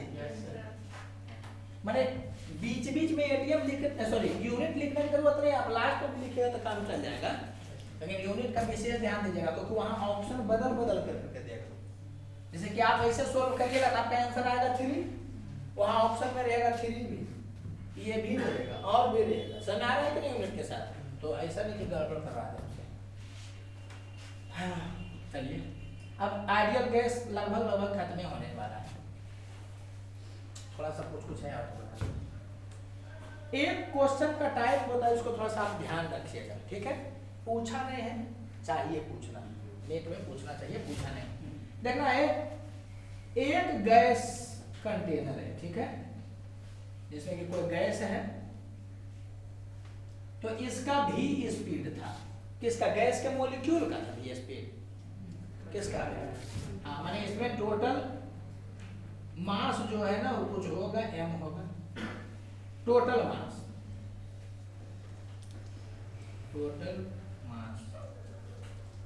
कितना है? m। ये रट लेना चाहिए, क्वेश्चन के इस टाइप होता है, ऐसे करता है, कैसे बनाते, ये रटा होना चाहिए पहले से। तो ये v से मूव कर रहा है, ठीक है, और गैस का कुछ मूव भी होगा, नंबर ऑफ मोल n 10 जो भी होगा बात होता है। तो ये मूव कर रहा था और ये वाला जो है वो सडनली क्या करता है? रुक जाता है, ठीक है। तो एक्चुअली क्या होता है ना कि सब गैस मॉलिक्यूल जो भी था वो अपने में अंदर में ऐसे हो रहा था, लेकिन ये वाला ऑर्डरली ऐसे चल रहा था, एकाएक रुकता है तो अंदर में हलचल मच जाता है, और उससे क्या होता है कि जो इसका काइनेटिक एनर्जी था ना वो इसके अंदर इंटरनल एनर्जी में चला जाता है। ज्यादा नहीं सोचना है, ये क्वेश्चन का टाइप है कि कंटेनर मूव कर रहा था, एकाएक रुकेगा तो उसका काइनेटिक एनर्जी इसके इंटरनल एनर्जी में चल जाता है। काहे तो नहीं भी पता है तो कोई बात, समझ में आया? तो कितना काइनेटिक एनर्जी इसका है? आप एमवीएस पर काइनेटिक एनर्जी है, तो वो एनर्जी किसमें चल गया? इसके इंटरनल एनर्जी में। तो इंटरनल एनर्जी होता से बढ़ेगा कि नहीं बढ़ेगा? आपसे पूछ सकता है चेंजिंग टेम्परेचर बताओ कितना हुआ है, बोलो यार, तो किसके बराबर हो जाएगा? NCV delta T. यहाँ से क्या होगा कि delta T monoatomic, diatomic, triatomic सब देले रहेगा आपको, तो इसी भी पता नहीं चल जाएगा कि देले रहेगा तो डेल्टा टी निकल जाएगा, ये सब का डाटा देले रहेगा तो निकल जाएगा। तो ये वाला आपको थोड़ा सा ध्यान रखना, बोलो यार। चलो एक बात और समझना, ये वाला तो नीट में नहीं पूछा है, किसी दूसरे एग्जाम में पूछा है, ये वाला नहीं पूछा है, तो ये नहीं बताएंगे ना, तुमको ये पता रहेगा तो हो सकता है कि इधर दिमाग लगा लो, इसलिए बोल रहे हैं। एक कंटेनर है, गैस ही है, n मोल है, ठीक है, इसका टोटल मास कितना है? m। ये किसमें था? रेस में था, ठीक है। अब उसको क्या किया गया? Suddenly speed becomes v। किसके कारण हुआ होगा? तो भाई एक्सटर्नल सोर्स, अरे बोलो यार, एक्सटर्नल, ऐसा। तो आपको क्या फीलिंग आ रहा है कि अगर यह चलता और रुक जाता तो जो उसका एनर्जी है वो किस में चला गया? इंटरनल एनर्जी में, जिसका टेम्परेचर बढ़ गया। तो यहां पर अगर उसका उल्टा सोचिएगा तो आपको क्या फीलिंग आएगा कि अभी रुका था अब फिर है जो कि चलने लगा, तो आपको लगेगा कि इसका इंटरनल एनर्जी कुछ कम हो गया होगा और काइनेटिक एनर्जी चल गया होगा। तो ऐसा नहीं होता एक्चुअली में। यहां पर जो इसका काइनेटिक एनर्जी 0 हुआ तो वो इंटरनल एनर्जी में चल गया, वो कहानी बताता है कि रैंडम में बहुत ज्यादा बढ़ जाता है, टकराने लगता है। यहां पर क्या है कि जो भी इसका एक्स्ट्रा काइनेटिक एनर्जी आया ना वो बाहर वाला आदमी के वर्क के कारण आया, नहीं पता चला तब भी कोई बात नहीं, बस सीधे तुम याद रखना कि इस सिचुएशन में, ये ध्यान रखना जी कि इस सिचुएशन में टेम्परेचर जो होगा वो क्या रह जाएगा? कांस्टेंट रह जाएगा। सुनो ने हम ज्यादा बता रहे हैं, ज्यादा बता रहे हैं, मतलब ज्यादा बता नहीं रहे हैं, मैंने बोलना ये चाह रहे हैं ना कि इतना जानने का आपको जरूरत नहीं है। आप 2 पॉइंट याद रखिएगा, काहे क्यों सबसाइड करिए। अगर रुका हुआ आप इसको खींच के चलाने लगेगा तो टेम्परेचर नहीं बदलता रहेगा, समझ आया। और अगर चल रहा एक रुक जाएगा तो उसका काइनेटिक एनर्जी इसके इंटरनल एनर्जी में चला जाएगा। अरे बोलो यार, ये चीज ध्यान रखिए। कोई दिक्कत लग रहा है? ठीक है, इसको ध्यान रखिए। एक चीज थोड़ा सा जी पॉइंट याद रखिएगा, तो बहुत हाईलाइटेड पॉइंट है। आपको देखिए वहां दिखेगा इंटरनल एनर्जी में चेंज या इंटरनल एनर्जी किस पे डिपेंड करता हुआ दिख रहा है, बताइए तो। खाली टेम्परेचर पर चेंज डिपेंड करता हुआ दिख रहा है कि प्रेशर पर भी डिपेंड करता हुआ दिख रहा है? प्रेशर पर भी डिपेंड करता हुआ दिख रहा होगा, वॉल्यूम पर भी डिपेंड करता हुआ दिख रहा होगा। तो वही लिखा बताया जा रहा है आपको। आइडियल गैस का इंटरनल एनर्जी केवल और केवल टेम्परेचर पर डिपेंड करता है। अगर टेम्परेचर कांस्टेंट तुम रख दिए तो प्रेशर वॉल्यूम को तुम चेंज करोगे ना, तब भी है जो कि चेंज नहीं होगा। टेम्परेचर कांस्टेंट हो गया ना, प्रेशर को बढ़ाओगे तो खुद ब खुद वॉल्यूम घट जाता है, ऐसा होता है कि कांस्टेंट रहता है। तो ये खाली पॉइंट दिमाग में आप बैठाए रखिएगा कि इंटरनल एनर्जी या change in internal energy, internal energy, internal energy में समझ रहे हो ना, गैस मॉलिक्यूल का काइनेटिक एनर्जी। बोलो यार, इंटरनल एनर्जी डिपेंड्स या चेंज इन इंटरनल एनर्जी भी आप समझ रहे हो। और डेल्टा यू डिपेंड, ये आइडियल गैस के लिए, रियल गैस के लिए डिपेंड करने लगता है, तो आगे बढ़ाएं। इंटरनल एनर्जी या change in internal energy depends only on temperature. ये बात आप ध्यान रखिएगा। ये भी ध्यान रखिएगा कि टेम्परेचर बढ़ेगा तो इंटरनल एनर्जी बढ़ेगा, टेम्परेचर घटेगा तो इंटरनल एनर्जी घटेगा। कोई भी चीज कूल होगा तो इंटरनल एनर्जी घटेगा। तो यहाँ से पता चलता है, लेकिन आप ऊपर ऊपर याद रखिएगा। क्या बहुत हौच-पौच हो गया क्या? नहीं, ये आगे आपको पूरा विस्तार से पढ़ना है। ये आपको रटा हुआ रहना चाहिए फुल्ली, ये वाला भी आपको एकदम फुल्ली रटा हुआ, एकदम जीप पर रहना चाहिए, सब रटा हुआ रहना चाहिए, ये भी रटा हुआ रहना चाहिए। ठीक है, translational kinetic energy, rotational kinetic energy बात करेगा तो ये बाई 2 वाला यूज करेंगे, अब बाकी उस सब का बात नहीं करेगा, टोटल का बात करेगा तो डायरेक्ट हम लोग यूज करेंगे इसका। थर्मोडायनामिक्स में तो चेंजर वाला बात चलेगा, एक्चुअल वाला नहीं चलता। अब तक हम लोग आइडियल गैस के बारे में देख रहे थे, ठीक है। तो सब कुछ आप पढ़ लिए हैं, थोड़ा बहुत कुछ बचा हुआ है उसको एक बार हम डील कर देते हैं। इसके बाद फिर क्या होगा, आइडियल गैस वाला खत्म हो जाएगा, फिर रियल गैस वाला स्टार्ट करेंगे, ठीक है। एक क्वेश्चन का टाइप होता है जी कि आपको क्या किया है कि ग्राफ दे दिया है और आपको बोलेगा कि कौन वाला ज्यादा है कौन वाला कम है। अब बात समझिएगा, यहाँ टेम्परेचर है, प्रेशर है, तो टेम्परेचर प्रेशर में स्ट्रेट लाइन होगा और ऑरिजिन से पास करेगा, तो आप समझ गए होंगे कि ये वाला क्या होगा, वॉल्यूम कांस्टेंट होगा। अरे बोलो यार, बताया था ना कि टेम्परेचर प्रेशर रहेगा, टेम्परेचर वॉल्यूम रहेगा, तो जो तीसरा वाला पोर्शन रहता है वो कांस्टेंट हो जाता है जब ऑरिजिन से पास करता है। तो यहाँ टेम्परेचर प्रेशर है और स्ट्रेट लाइन जो ऑरिजिन से पास कर रहा है, इसका मतलब ये वाला क्या हो गया, कांस्टेंट वॉल्यूम वाला हो गया। तो एक ही ग्राफ में 2-3 देता है, इसका मतलब कंपैरिजन करने के लिए बोलता है। अरे बोलो यार, तो अगर यहाँ पर तुमको पता करना है कि कौन ज्यादा कौन कम है, तो इस तीनों ग्राफ में तुमको किस चीज में डिफरेंस फील हो रहा है, स्लोप में, ये पता चल रहा है। इस तीनों ग्राफ में कंपैरिजन करना है तो स्लोप अलग अलग है, तो अगर स्लोप से हम रिलेशन ला दे किसका, वॉल्यूम का, तो पता चल जाएगा कि किसका वॉल्यूम ज्यादा है किसका वॉल्यूम कम है। ये समझ आ रहा है कि नहीं? तो आप यहाँ पर आइडियल गैस इक्वेशन लिखिएगा PV = nRT, तो इसका स्लोप होना चाहिए dt/dp, dy/dx ना होता है जी, y/x स्लोप नहीं होता, समझ आ रहा है कि नहीं, dt/dp होता है। लेकिन एज यूजुअली हम लोग बोल सकते हैं कि t/p जिसका ज्यादा होगा तो उसका स्लोप भी ज्यादा होगा, एज यूजुअल सेंस में फर्स्ट लेवल में ऐसा बात कर सकते हैं। तो स्लोप के लिए हम लोग क्या करेंगे, t/p, इसको इधर कर लीजिएगा, इधर हो जाएगा v/nr, इधर क्या हो गया t/p। तो हम लोग बोल सकते हैं कि स्लोप जो है t/p वो किसके बराबर हो गया, v/nr के बराबर हो गया। तो उस तीनों में जिसका स्लोप ज्यादा रहेगा उसका वॉल्यूम क्या होगा, ज्यादा। ये तो कांस्टेंट ना हो गया जी, ये तो कांस्टेंट है। तो जिसका स्लोप ज्यादा रहेगा उसका वॉल्यूम ज्यादा होगा। तो उस तीनों में किसका वॉल्यूम ज्यादा होगा? जिसका स्लोप ज्यादा होगा। तो स्लोप किसका ज्यादा है? जिसका स्लोप ज्यादा। इसका मतलब क्या हो गया कि V1 ज्यादा होगा किससे? V2 से ज्यादा होगा V3 से। समझ आ रहा है? कभी भी ग्राफ में कंपैरिजन करना रहेगा तो आपको यह देखना है कि उसमें डिफरेंस क्या है। जो उसमें डिफरेंस रहेगा वही ना बताएगा कि कौन ज्यादा है कौन कम है। अरे बोलो यार, तो हम लोग कुछ किए नहीं।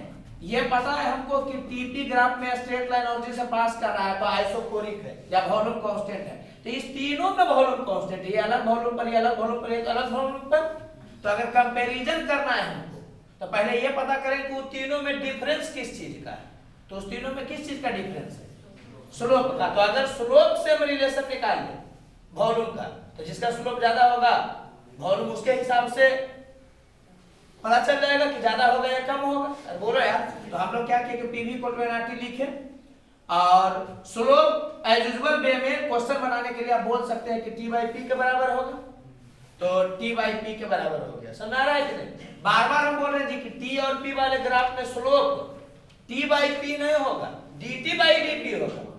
अरे बोलो यार, लेकिन क्वेश्चन बनाने के लिए आप एज यूजुअली यूज करिएगा ना तो उलझ जाता है। समझ आ रहा है कि नहीं? लेवल 1 में इतना ही जाना है। तो क्या हो जाएगा कि T/P हम लोग कर दिए तो ऐसा आ गया। तो हम लोग का इंटेंशन क्या था कि स्लोप से रिलेट कर देना किसको? जिसमें आपको रिलेशन लिखना है कौन ज्यादा है कौन कम। तो स्लोप जो हो गया वो बराबर हो गया किसके? V/NR कहते हैं। ये कांस्टेंट ही है तो पता चल गया कि जिसका स्लोप ज्यादा होगा उसका वॉल्यूम ज्यादा होगा। समझ में आ रहा है? एक और मेथड होता है, आप लोग करिएगा इसी से, लेकिन एक और मेथड होता है, ये ध्यान रखना, मेथड 2। हालांकि ये वाला ज्यादा अच्छा मेथड माना जाता है। क्यों ज्यादा अच्छा मेथड माना जाता है?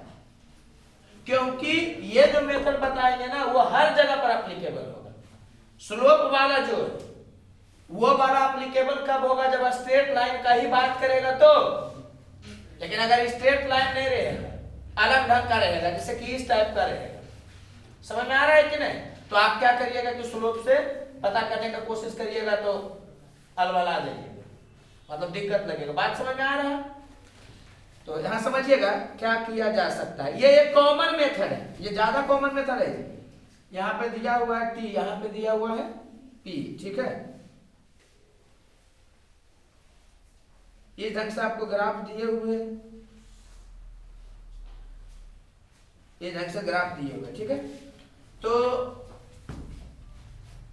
स्ट्रेट लाइन भी हो सकता है, लेकिन जनरली टेम्परेचर 0 केल्विन पर नहीं पहुंच पाता, इसलिए इसे बना दिया गया।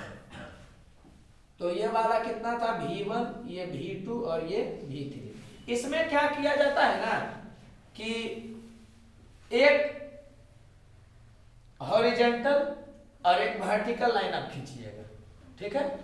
तो पता चलेगा। वर्टिकल लाइन अलग अलग जगह पर अलग अलग होगा, बता रहे हैं। जैसे कि इसमें एक हॉरिजॉन्टल लाइन आप खींचिए जो तीनों से गुजरे। तो तीनों से गुजर रहा है हॉरिजॉन्टल लाइन। अरे बोलो यार, तो तीनों से हॉरिजॉन्टल लाइन आप गुजार दिए और जहां जहां पर ग्राफ को कट किया वहां वर्टिकल लाइन खींचिए। तो ये समझ में आया कि इस हॉरिजॉन्टल लाइन पर हर जगह पर टेम्परेचर का वैल्यू सेम होगा। कभी भी ग्राफ में कंपैरिजन करने के लिए बोलता है ना तो एक मेथड जो होता है जो ज्यादा नॉर्मल मेथड है, यही वाला बच्चा कम जानता है, जनरली स्लोप वाला सही करता है लोग। तो स्लोप वाला क्या थोड़ा आसान हो जाता है, लेकिन वो जब स्ट्रेट लाइन रहेगा तभी यूज होगा, ज्यादा कर्व रहेगा दिक्कत होगा। ये एक जनरल मेथड है कि आप क्या करिएगा, हॉरिजॉन्टल लाइन खींच दीजिए, तो ग्राफ को जहां जहां कट करेगा ना वहां पर क्या करिएगा, वर्टिकल लाइन खींच दीजिए। या एक मेथड ये भी बोला जाता है कि एक वर्टिकल लाइन खींचिए और जहां जहां कट किया वहां पर हॉरिजॉन्टल लाइन खींचिए। इससे क्या बेनिफिट होता है समझना, कैसे पकड़ेंगे। तो चूंकि हीट का क्वेश्चन है आइडियल गैस वाला, तो F=K/Q1Q2/R² लगाएंगे, नहीं क्या लगाएंगे, PV=NRT। बात समझिएगा जी। तो NR तो कांस्टेंट ही हो गया, अरे एक ही गैस के लिए अलग अलग कंडीशन में बनाया गया, तो NR तो कांस्टेंट हो गया। अब हम लोग अपने मन से क्या किए ना कि एक हॉरिजॉन्टल लाइन खींचे, तो हॉरिजॉन्टल का मतलब हो गया बाई एक्सिस कांस्टेंट हो जाना, तो टेम्परेचर को क्या कर दिए कांस्टेंट। तो ये क्या बता रहा है कि V इनवर्सली प्रोपोर्शनल होगा P के। तो जिसका P ज्यादा होगा उसका V क्या होगा, कम। तो इस पर जो हॉरिजॉन्टल लाइन खींचे थे तो कट किया था ना जी, तो फिर वर्टिकल लाइन खींचे थे, तो सबसे कम P किसका है ये तीनों में, इसका वाला। तो ये कहां से आया था, V1 वाला। तो ये आप समझ में आ रहा होगा आपको, V1 जो हो गया सबसे ज्यादा हो गया, उससे कम V2, उससे कम V3। एक बार फिर से कंपैरिजन का एक मेथड क्या होता है कि आप एक हॉरिजॉन्टल लाइन खींचिएगा तो सब ग्राफ को कट करेगा, तो जहां जहां कट करेगा वहां वर्टिकल लाइन आप खींच दीजिएगा, ठीक है। और चूंकि टीपी और भी का बात कर रहा था, पीवी को एनआरटी लिख दिया, तो एनआर तो कांस्टेंट ही था। क्या इसमें सब ग्राफ में टेम्परेचर कांस्टेंट है, कांस्टेंट नहीं है, लेकिन हम एक हॉरिजॉन्टल लाइन खींच करके केवल इस पॉइंट पर बात करें तो वहां पर टेम्परेचर कांस्टेंट ना हो गया। तो इस हॉरिजॉन्टल लाइन पर टेम्परेचर कांस्टेंट है, तो टेम्परेचर को कट कर दिए। तो उस हॉरिजॉन्टल लाइन पर यह पता चल गया कि प्रेशर इनवर्सली प्रोपोर्शनल होगा V के, या V इनवर्सली प्रोपोर्शनल होगा किसके, P के। तो इस हॉरिजॉन्टल लाइन पर जिसका P सबसे ज्यादा होगा वॉल्यूम सबसे कम होगा। अरे बोलो यार। तो इस हॉरिजॉन्टल लाइन पर सबसे ज्यादा प्रेशर इसका है, बोलो जी। तो इसका वॉल्यूम सबसे कम होगा, इसका वॉल्यूम सबसे कम होगा। या ये बोल सकते थे कि इस हॉरिजॉन्टल लाइन पर जिसका प्रेशर सबसे कम होगा, है ना जी, प्रेशर सबसे कम, उसका वॉल्यूम क्या होगा, सबसे ज्यादा होगा। तो इसका वॉल्यूम तो V1 है। नहीं बात पहुंचा कि नहीं पहुंचा बात, अरे बोलो यार, पहुंच गया। क्या इस तीनों में टेम्परेचर कांस्टेंट है, नहीं। हम एक हॉरिजॉन्टल लाइन खींच देंगे जानबूझ करके, ताकि इस हॉरिजॉन्टल लाइन पर टेम्परेचर सब जगह पर कांस्टेंट हो जाए। तो टेम्परेचर कांस्टेंट हो गया, तो ये वाला कहां पर वैलिड है जी, केवल इस हॉरिजॉन्टल लाइन पर। यह बात समझ में आ रहा है। तो आपको हॉरिजॉन्टल लाइन से मतलब था 3 पॉइंट से, तो उसे पकड़ लीजिए। या ऐसे भी कर सकता था, देखना हम इसी में बना देते हैं, तुम दूसरा वाला में बनाना, ठीक है। अगर जो तुमको कंपैरिजन करना है तो एक मेथड ये होता है क्या कि तुम वर्टिकल लाइन एक खींच लो, तो एक वर्टिकल लाइन तुम खींच लो जो सबको कट करे। वर्टिकल लाइन खींच दिए, तो ये वर्टिकल लाइन खींचने से क्या हुआ बताओ तो, इस पॉइंट पर क्या हो गया, प्रेशर कांस्टेंट हो गया। तो अब हम लोग क्या करेंगे कि PV इक्वल टू nRT लिखेंगे। तो PV इक्वल टू nRT लिख दिया। तो इस तीनों पर nR तो कांस्टेंट है ये था, और अब कौन किसको कांस्टेंट कर दिया, प्रेशर को कांस्टेंट कर दिया। तो नहीं पता चल गया कि V प्रोपोर्शनल है P के। तो इस वर्टिकल लाइन पर जिसका टेम्परेचर ज्यादा होगा उसका वॉल्यूम ज्यादा होगा। तो इस वर्टिकल लाइन पर किसका टेम्परेचर सबसे ज्यादा था, टेम्परेचर यहां पर है, मैंने सबसे ऊपर में ये है, तो सबसे ज्यादा इसका रहेगा टेम्परेचर, इसका मतलब उसका वॉल्यूम क्या होगा, सबसे ज्यादा होगा। कोई दिक्कत लग रहा है। और इस वर्टिकल लाइन पर जिसका टेम्परेचर सबसे कम है उसका वॉल्यूम भी सबसे कम होगा। और बोलो यार, तो V3 है जो कि सबसे कम। तो तुम लोग को क्या लगा हुआ कि ज्यादा अच्छा कौन है, ये वाला। तो चलो ठीक है, कर सकते हो, लेकिन ये मेथड सब जगह पर काम होता है। कभी भी कंपैरिजन करना रहता है ना, तो एक वर्टिकल लाइन खींच देते हैं। अरे बोलो यार। और जहां जहां पर वर्टिकल लाइन खींचोगे तो ग्राफ को कट करेगा, वहां से हॉरिजॉन्टल कर दो, समझ रहा है क्या, कंपैरिजन कर दो। या एक हॉरिजॉन्टल करोगे तो जहां जहां कट करेगा वहां पर क्या करोगे, वर्टिकल खींचोगे या कंपैरिजन कर दोगे। आई होप बात पहुंच गया हो। अरे बोलो जी। चलो इसमें अगर करना है तो इसमें भी स्लोप वगैरह से कर सकते हो तुम, लेकिन सबसे बेहतर क्या होगा, एक चीज समझना, यहाँ वॉल्यूम है, यहाँ टेम्परेचर है, तो V और T है वो स्ट्रेट लाइन ऑरिजिन से पास कराती है। तो समझ में आ गया होगा कि इसमें प्रेशर कांस्टेंट होगा, इस पूरे में प्रेशर कांस्टेंट होगा, इस पूरे में कांस्टेंट होगा लेकिन अलग वैल्यू होगा, इस पूरे में प्रेशर कांस्टेंट होगा लेकिन वैल्यू ई है दोनों के बराबर होगा, नहीं कुछ अलग होगा। तो आदमी स्लोप से भी डील करता है, लेकिन ज्यादा हमको अच्छा यही लगता है कि आप क्या कर दीजिएगा, या तो एक वर्टिकल खींच करके जहां जहां कट किया वहां हॉरिजॉन्टल कर दीजिए, या एक हॉरिजॉन्टल खींच करके जहां जहां कट किया वहां से वर्टिकल कर दीजिए। चलो इसमें क्या करें, वर्टिकल खींच दें। चलो तुमको क्या लग रहा है सर याद करके आए वर्टिकल वाला, तो वर्टिकल हम लोग खींच दिए। वर्टिकल खींचने से क्या हो गया कि इस तीनों पॉइंट पर अगर तुम देखोगे तो टेम्परेचर क्या हो गया, कांस्टेंट हो गया। ये नहीं ना बोलोगे कि सर यहाँ पर तो आप बोले हैं कि हॉरिजॉन्टल खींचोगे टेम्परेचर कांस्टेंट होगा, यहाँ बोल रहे हैं वर्टिकल खींचोगे टेम्परेचर कांस्टेंट होगा। अरे तो दिया हुआ उसके हिसाब से होगा जी, ग्राफ पूरा पढ़े हुए हो ना, अगर ग्राफ में दिक्कत होगा फिर हम समझाने वाले नहीं, उसको देख ले रहे हो। तुमको यहाँ दिक्कत लग रहा है, ग्राफ में दिक्कत लग रहा है, तो ग्राफ को देख लेना। तो अब क्या करेंगे, पीवी इक्वल टू एनआरटी लिख देंगे। तो ये तो कांस्टेंट है ही है, इस तीनों पॉइंट पर कौन कांस्टेंट होगा, टेम्परेचर कांस्टेंट हो गया। ठीक है, तो क्या पता चल गया कि P इनवर्सली प्रोपोर्शनल होगा V के। तो जहां वर्टिकल लाइन ग्राफ को कट किया वहां से हॉरिजॉन्टल में ऐसे दिखाओगे ना, तो ये क्या बता रहा है कि जिसका वॉल्यूम ज्यादा होगा प्रेशर कम होगा। बताओ तो किसका वॉल्यूम सबसे ज्यादा तीनों पॉइंट पर, किस पर, इसका मतलब इसका प्रेशर क्या होगा, सबसे कम होगा, फिर उससे कम इसका होगा, उससे कम इसका होगा, तो क्या बन जाएगा P1 सबसे कम होगा, इससे ज्यादा P2, इससे ज्यादा P3। कोई दिक्कत लग रहा है, तो ये ज्यादा बेहतर होता है करना हॉरिजॉन्टल और वर्टिकल लाइन वाला खींच करके। ठीक है, जैसे कि ये क्वेश्चन आ जाएगा, शॉर्ट भी बताएंगे, लेकिन अगर ये क्वेश्चन आ जाएगा तो इसका बच्चा उलझ जाएगा, तो इसमें स्लोप वगैरह से भी बन जाएगा, मगर तुम्हारे लिए बहुत मुश्किल हो जाएगा। समझ में आ रहा है क्या बोल रहे हैं? जैसे कि हम इसमें यह बता सकते थे कि इस लाइन पर जो स्लोप होगा ना वो dt बाई dp तो होगा किया, t बाई p भी होगा, लेकिन उसके लिए फिर बताना पड़ेगा कि वॉल्यूम कांस्टेंट। तो उधर हम जाना नहीं चाह रहे, लेवल 1 में हम थोड़ा सा बचा के कहीं निकल जाना चाह रहे। पूरा बात बताएंगे, बात तो पूरा समझ में नहीं आएगा, क्वेश्चन जो बनने वाला वो भी नहीं बनेगा। तो कभी भी कंपैरिजन करने के लिए बोलेगा, समझ आ रहा है कि नहीं। हीट में तो क्या है कि ज्यादा आसानी से यही वाला बताएगा आपको कि हॉरिजॉन्टल खींच दीजिए, वर्टिकल खींच दीजिए। चलो इसमें, तो इसमें भी कंपैरिजन करा, तीनों आइसोथर्मल है पीवी में, तो किसका टेम्परेचर ज्यादा है, किसका टेम्परेचर कम है, ये बात करना है आपको। तो क्या करेंगे, या तो हॉरिजॉन्टल लाइन खींचेंगे या वर्टिकल लाइन खींचेंगे।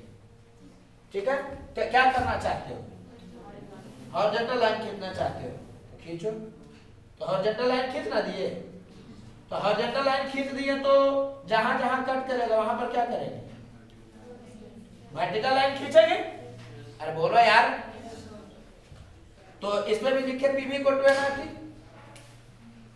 पीवी इक्वल टू एनआरटी, तो सब जगह पर तो ये कांस्टेंट हो गया। कोई दिक्कत लग रहा है क्या?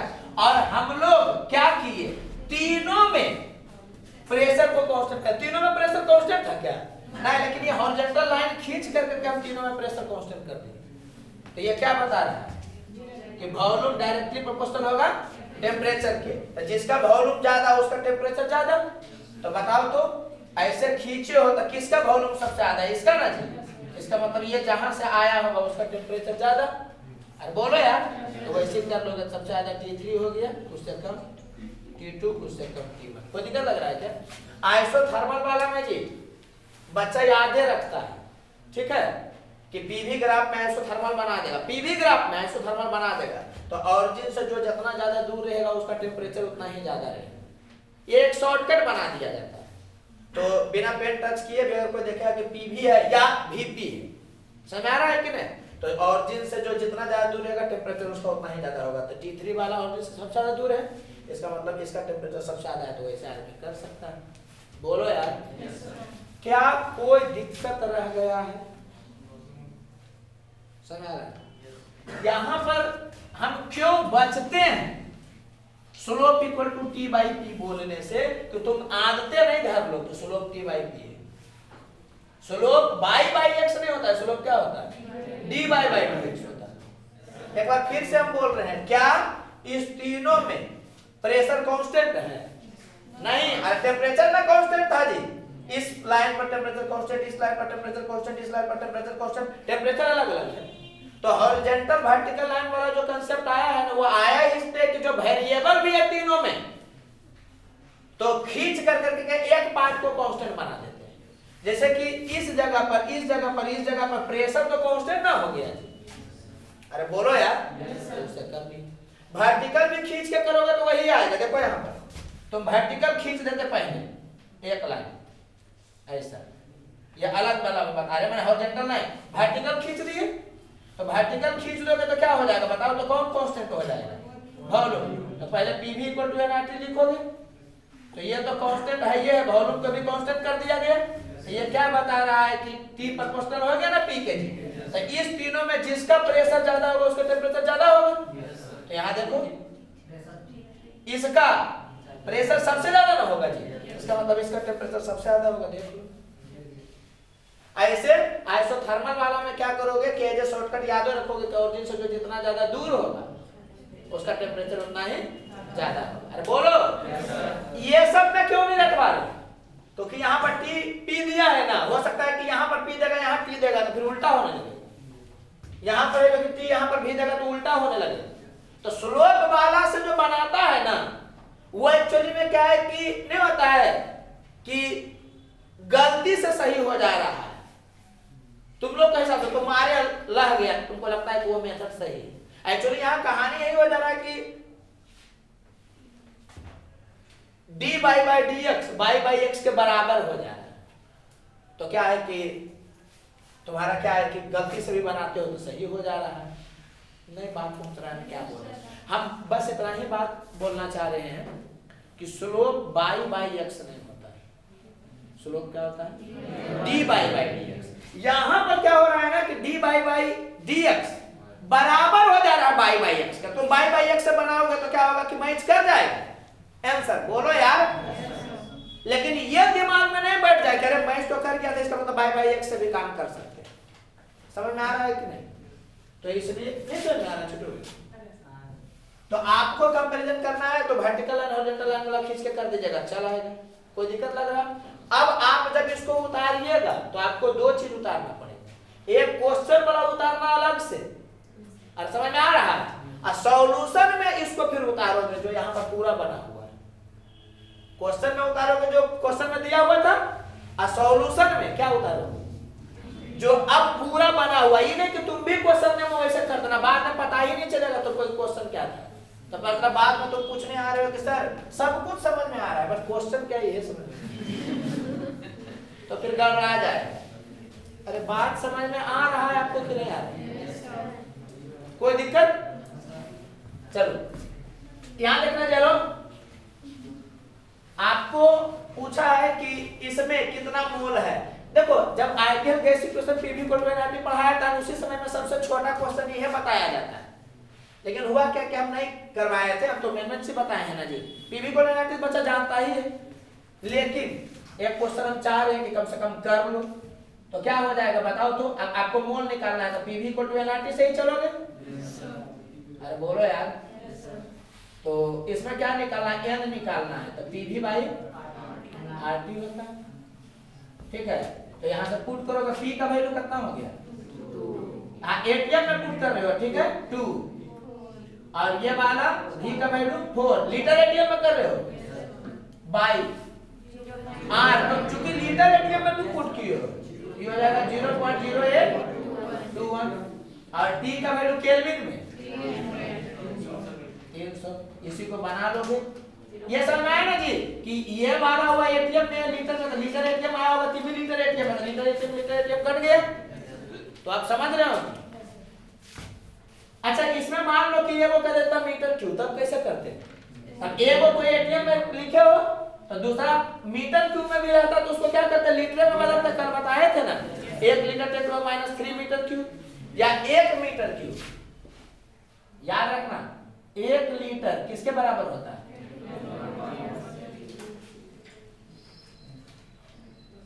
1 लीटर 10⁻³ मीटर क्यूब के बराबर होता है, या 1 मीटर क्यूब 10⁻³ लीटर के बराबर होता है। तेजी में यूनिट करोगे, यूनिट में गलती नहीं होना चाहिए। समझ आ रहा है? अब इसको कैलकुलेट कर लिया, कितना आया? 0.0 सब को ही आया है।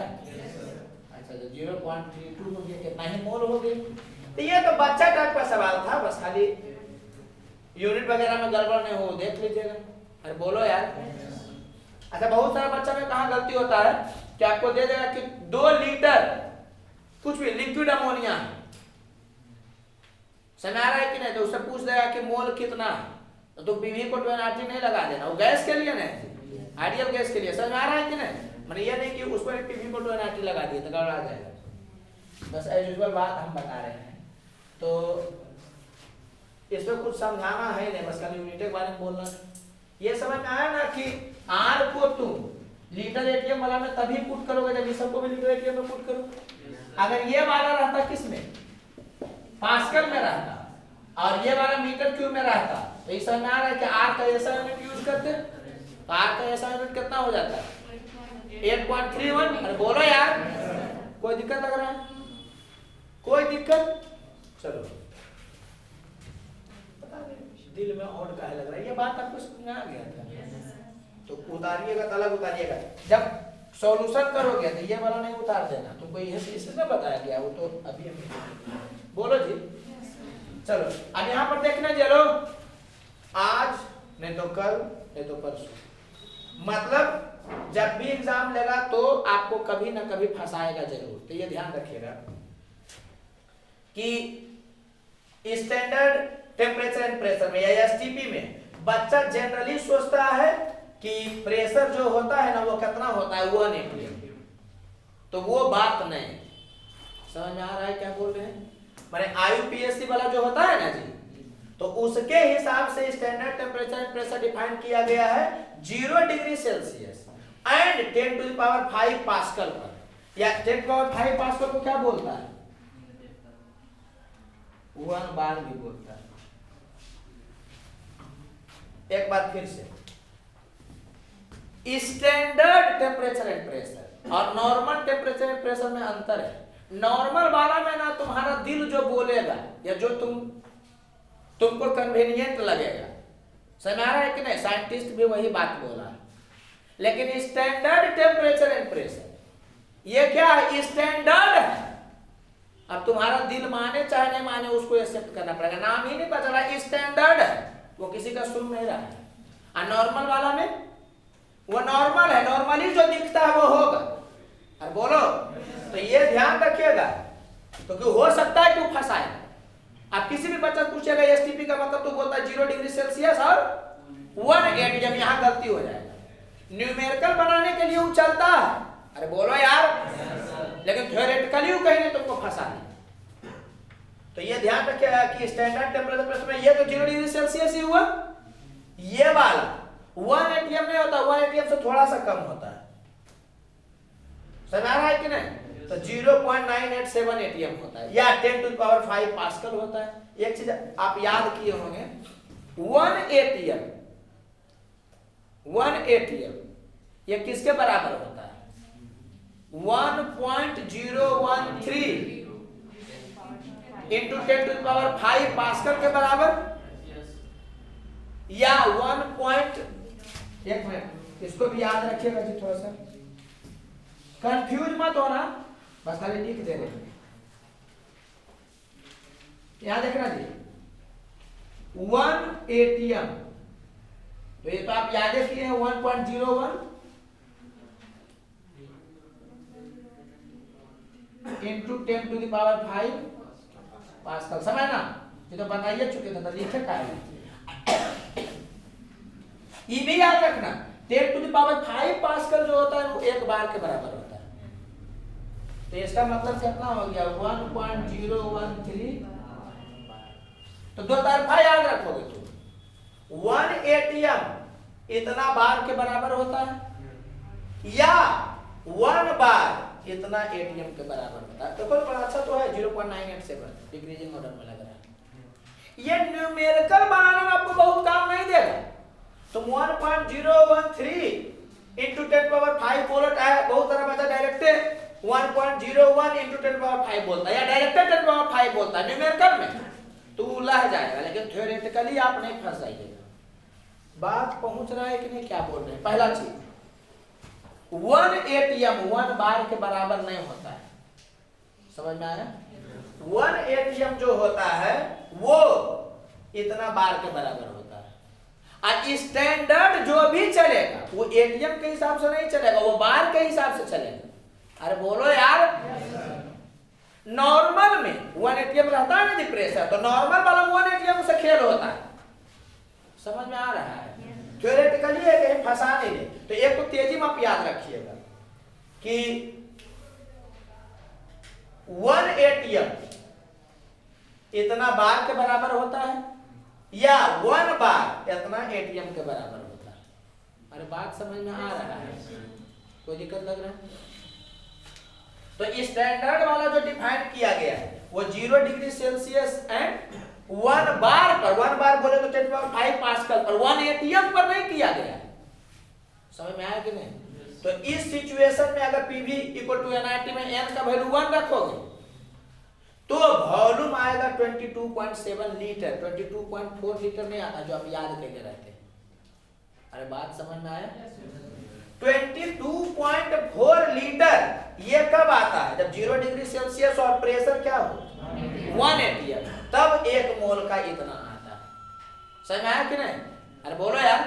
तो एक चीज आपको क्या समझना है कि अगर ऑप्शन सेट कर देगा कि at STP volume of 1 mole is, और ऑप्शन में 22.4 लीटर या 22.7 लीटर देगा और कुछ और देगा, तब फिर ये मारा जाएगा, ये नहीं मारा जाएगा। और अगर ऑप्शन में ये वाला देवे नहीं किया 22.4, 2.24, 224 ऐसा दिया, तब क्या होगा कि ये वाला मारा जाएगा। ये बात समझ में आया? नहीं समझ में आ रहा बात?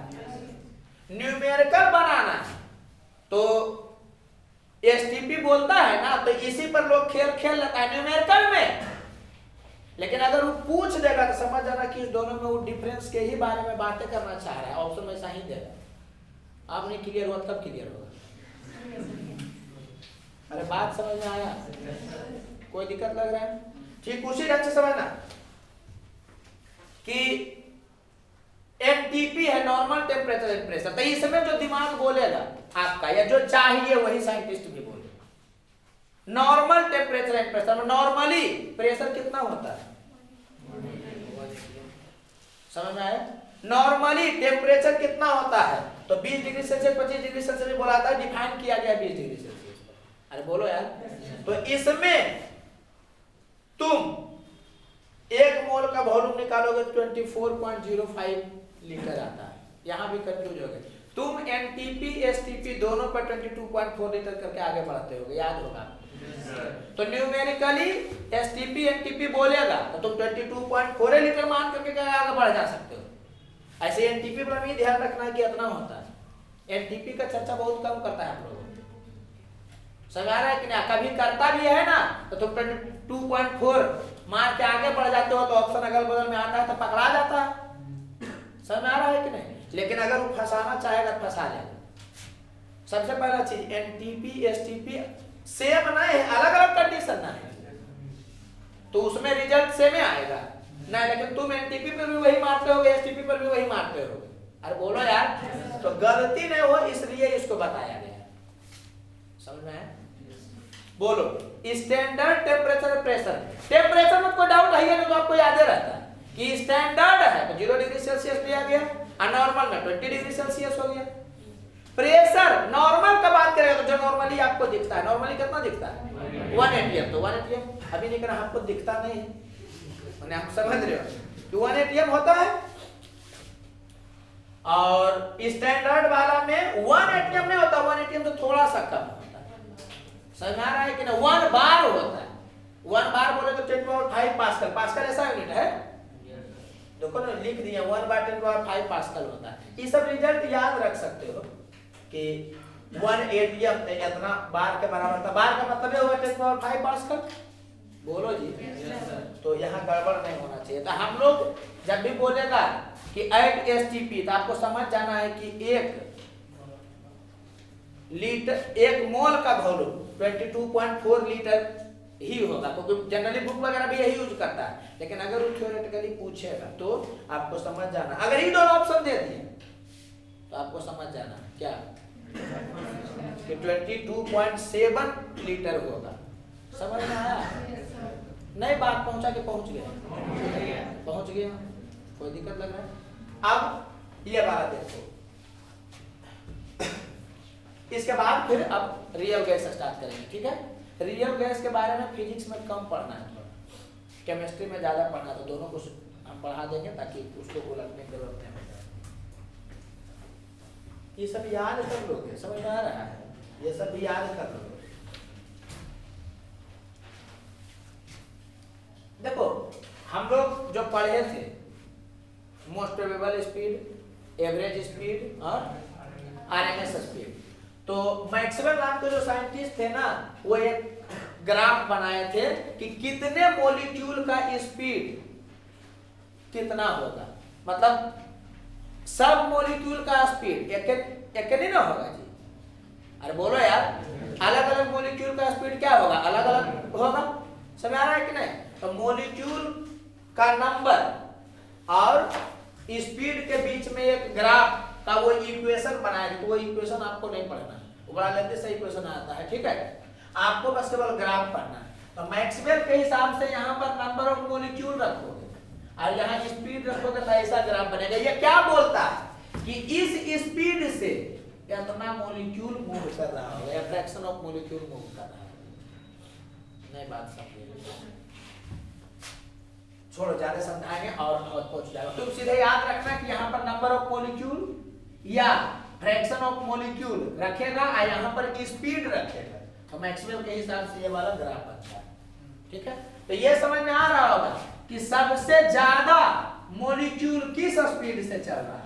तो ये समझ में आया कि जितना ही ऊपर रहेगा उतना ही ज्यादा रहेगा, आई नंबर ऑफ मॉलिक्यूल ना हो गया या फ्रैक्शन ऑफ मॉलिक्यूल। तो समझ में आया कि ये वाला जो है, अच्छा ये बात बताना, ये वाला जो है वो भी मैक्स है कि नहीं है? मार तो मुंह नोच रहे।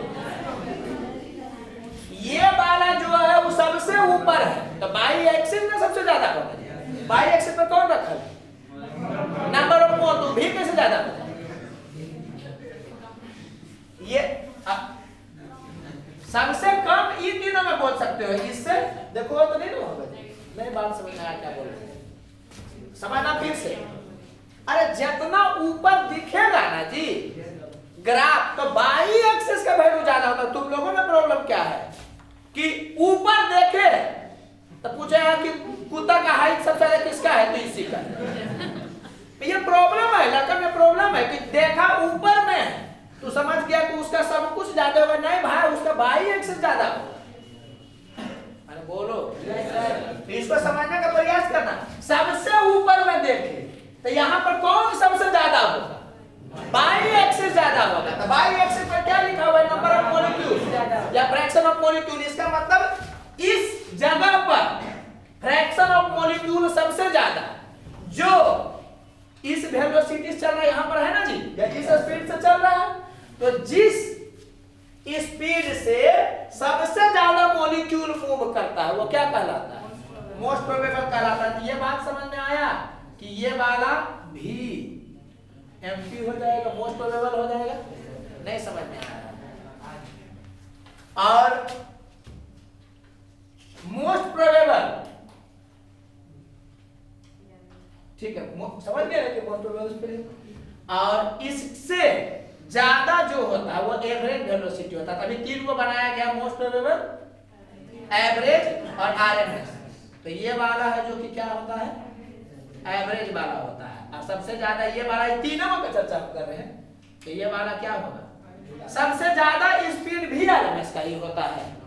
इस तीनों में सबसे ज्यादा भी आरएमएस होता है। बाकी तो मॉलिक्यूल का स्पीड कुछ भी हो सकता है। पहले इसको समझना आराम से। हम तुमको न्यूमेरिकल जितना अभी तक पूछा है ना, न्यूमेरिकल है थ्योरेटिकल, जितना पूछा है तो दुइये वो पूछवे करता है, तो बता के निकल जा सकता है, लेकिन हो सकता है कि तीसरा भी पूछे, तो उलझना नहीं। सबसे पहले हम तीन को जो बनाए हैं ना, ये केवल मोस्ट प्रोबेबल, एवरेज और आरएमएस के लिए बनाए थे, ठीक है? तो इसका बाई एक्सिस सबसे ज्यादा है। इसका मतलब क्या हुआ? सबसे ज्यादा मॉलिक्यूल इस स्पीड से मूव कर रहा है, तो सबसे ज्यादा मॉलिक्यूल जिस स्पीड से मूव करेगा उसको क्या बोलेंगे? मोस्ट प्रोबेबल बोलेंगे। अरे बोलो यार। और आपको हम ऑर्डर भी लिखाया था, तो मोस्ट प्रोबेबल सबसे कम होता है। बोलो।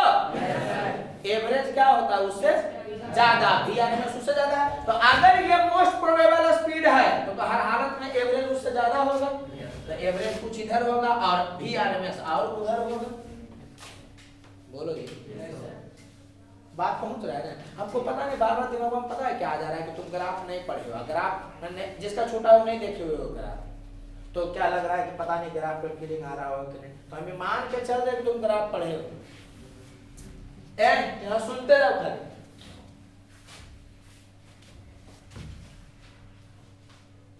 ये वाला बात क्या बता रहा है, ये वाला ये पोर्शन क्या बोलना चाह रहा है?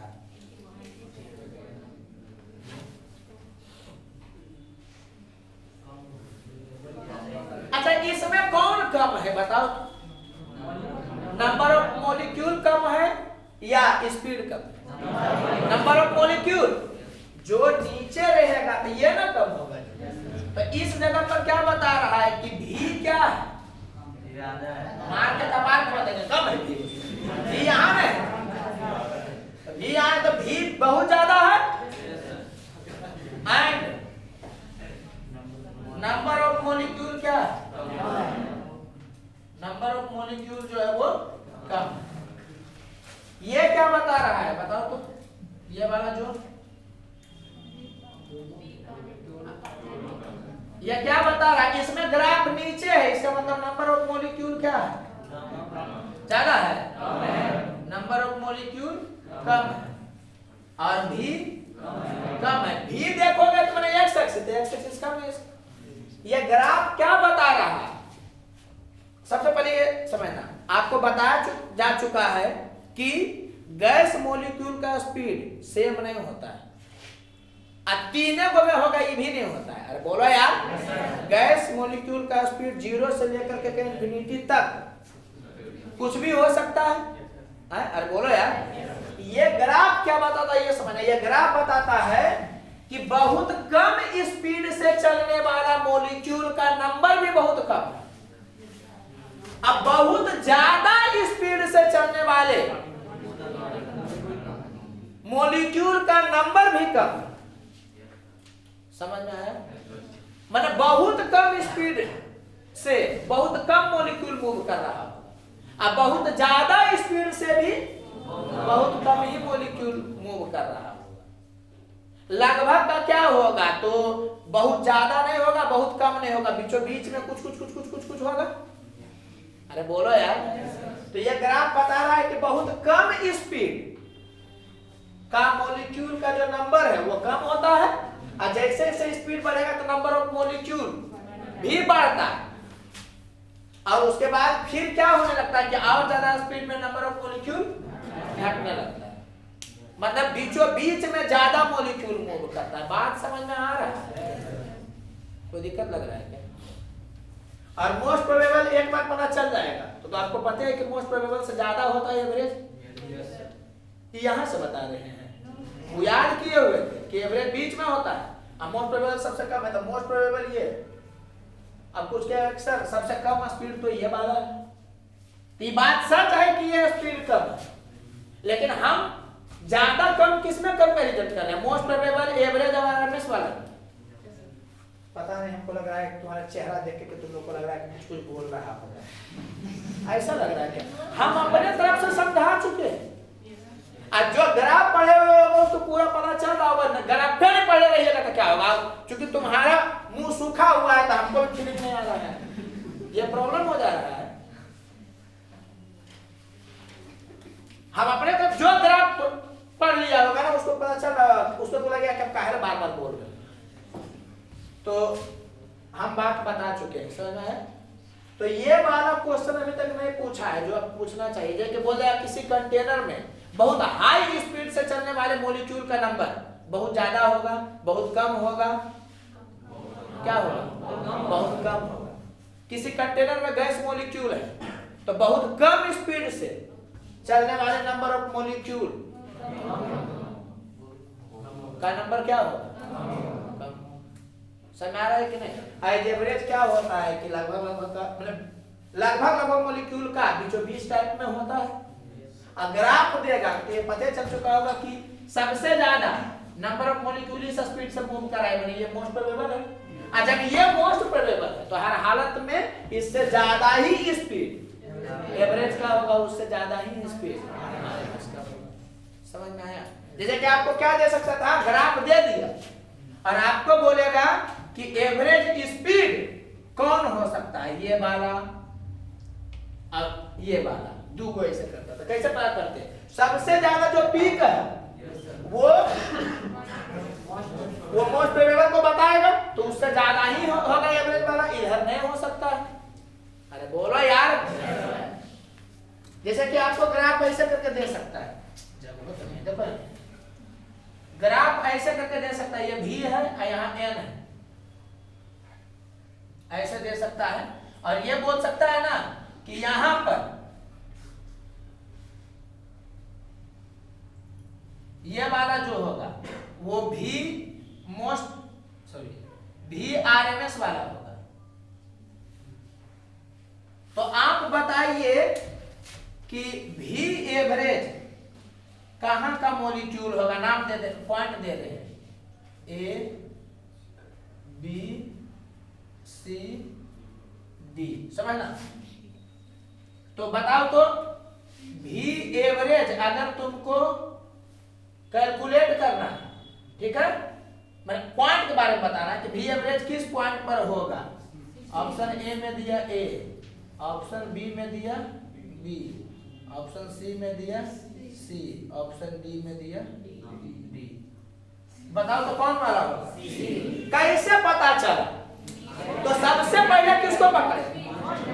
जिसका नंबर सबसे ज्यादा नंबर बी वाला रखना हुआ चाहिए। इसका मतलब बी वाला जो निकलेगा वो कौन होगा?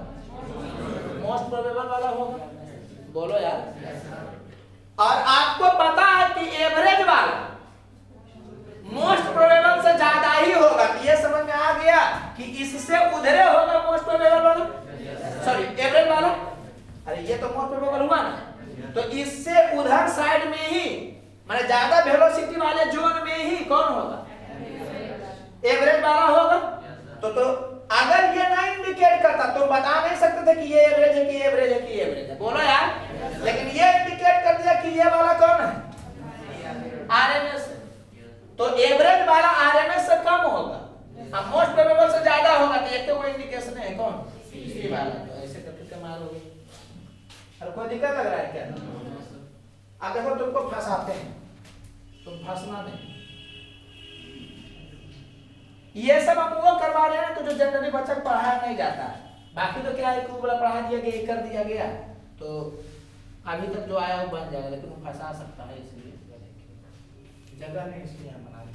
यहाँ समझिएगा, सोच के बोलना, तो मुंह नोच लेंगे हम, बता देंगे।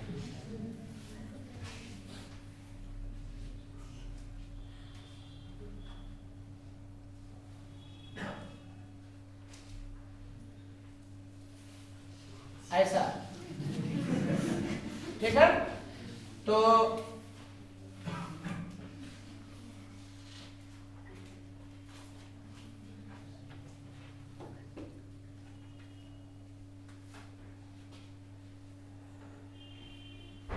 जगह है जहाँ छोटा, पता नहीं कैमरा में दिखेगा कि नहीं दिखेगा। तुम बताओ इसमें मोस्ट प्रोबेबल वाला कौन है? सोच के बोलना। ए होगा। तो सबसे मोस्ट प्रोबेबल में सबसे ज्यादा मॉलिक्यूल, तो सबसे ज्यादा मॉलिक्यूल क्या नंबर ऑफ मॉलिक्यूल किधर दे ले? एक्स एक्सिस पर। तो एक्स एक्सिस में सबसे ज्यादा ए वाला होगा। तो इसका मतलब इस ए पॉइंट वाला जो हो गया वो मोस्ट प्रोबेबल को इंडिकेट करेगा, तो उस जगह पर जो भी वेलोसिटी होगा। अरे बोलो यार, ये पॉइंट ए वाला हो गया। अब भी आरएमएस मान लो कि तुमसे पूछा, तो कौन वाला होगा? तो मोस्ट प्रोबेबल का स्पीड आपको पता चल चुका है कि यहां पर, तो इससे ज्यादा स्पीड होगा, स्पीड शो किया बाई एक्सिस पर, तो इससे ज्यादा स्पीड किसका है? सी का, क्योंकि बी वाला का कम ना है। तो इसका मतलब क्या हो गया कि ये सी हो गया। बात समझ में आ रहा होगा। आप तुमको इसमें फंसाया नहीं जा सकता है। आप नहीं समझ में आए तो पाए नहीं। हाँ क्लियर हो गया ना जी? आप समझ गया। बाकी एक रिजल्ट याद रखिएगा कि टेम्परेचर ज्यादा करिएगा है तो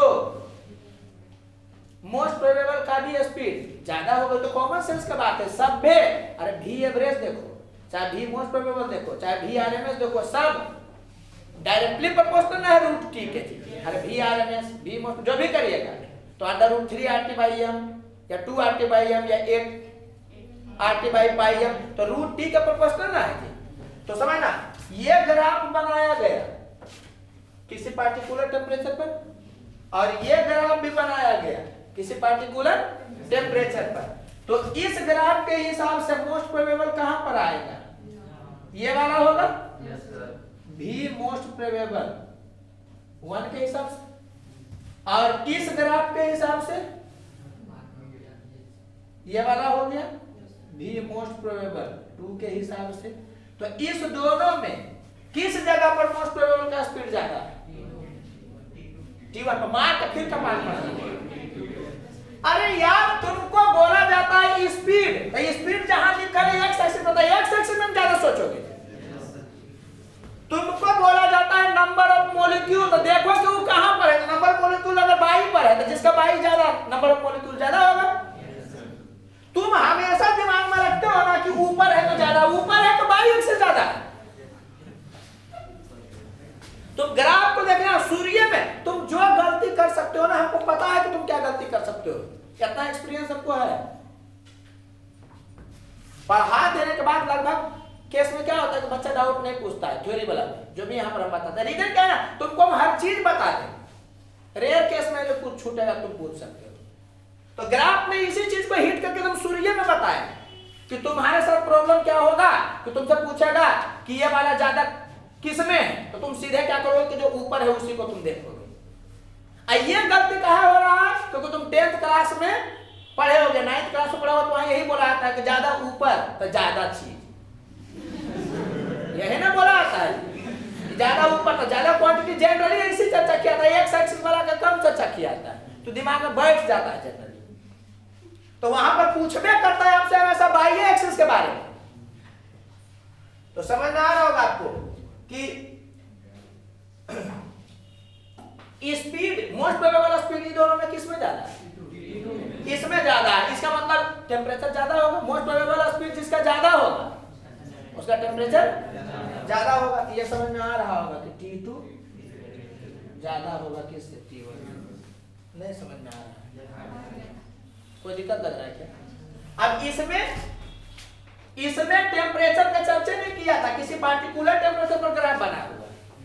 तो क्या था कि मोस्ट प्रोबेबल यहां था तो दूसरा भी मोस्ट प्रोबेबल इसमें आता नहीं आता। लेकिन इसमें दो ग्राफ बनाया हुआ है, एक T1 टेम्परेचर पर, एक T2 टेम्परेचर पर। तो T1 टेम्परेचर के हिसाब से भी एक आएगा मोस्ट प्रोबेबल और T2 टेम्परेचर के हिसाब से भी आएगा मोस्ट प्रोबेबल। तो जिसमें मोस्ट प्रोबेबल ज्यादा होगा उसका टेम्परेचर ज्यादा होगा। अरे बोलो यार, कोई दिक्कत लग रहा है? अच्छा, इस ग्राफ के हिसाब से VRMS कहां पर होगा, यहां पर कि यहां पर कि यहां पर। तो इस ग्राफ के हिसाब से मोस्ट प्रोबेबल वाला ये हो गया, तो इससे ज्यादा ही होगा। इस ग्राफ के हिसाब से मोस्ट प्रोबेबल ये हो गया, तो इससे कुछ ज्यादा ही होगा। बात पहुंच रहा है? कोई दिक्कत लग रहा है क्या? बोलो यार। तो उतार लो इसको, 2 बार उतारोगे। इस में आया ना कि क्वेश्चन का ग्राफ अलग रहेगा और सॉल्यूशन में इसको उतारोगे, ठीक है? उस क्वेश्चन वाला मत उतारना।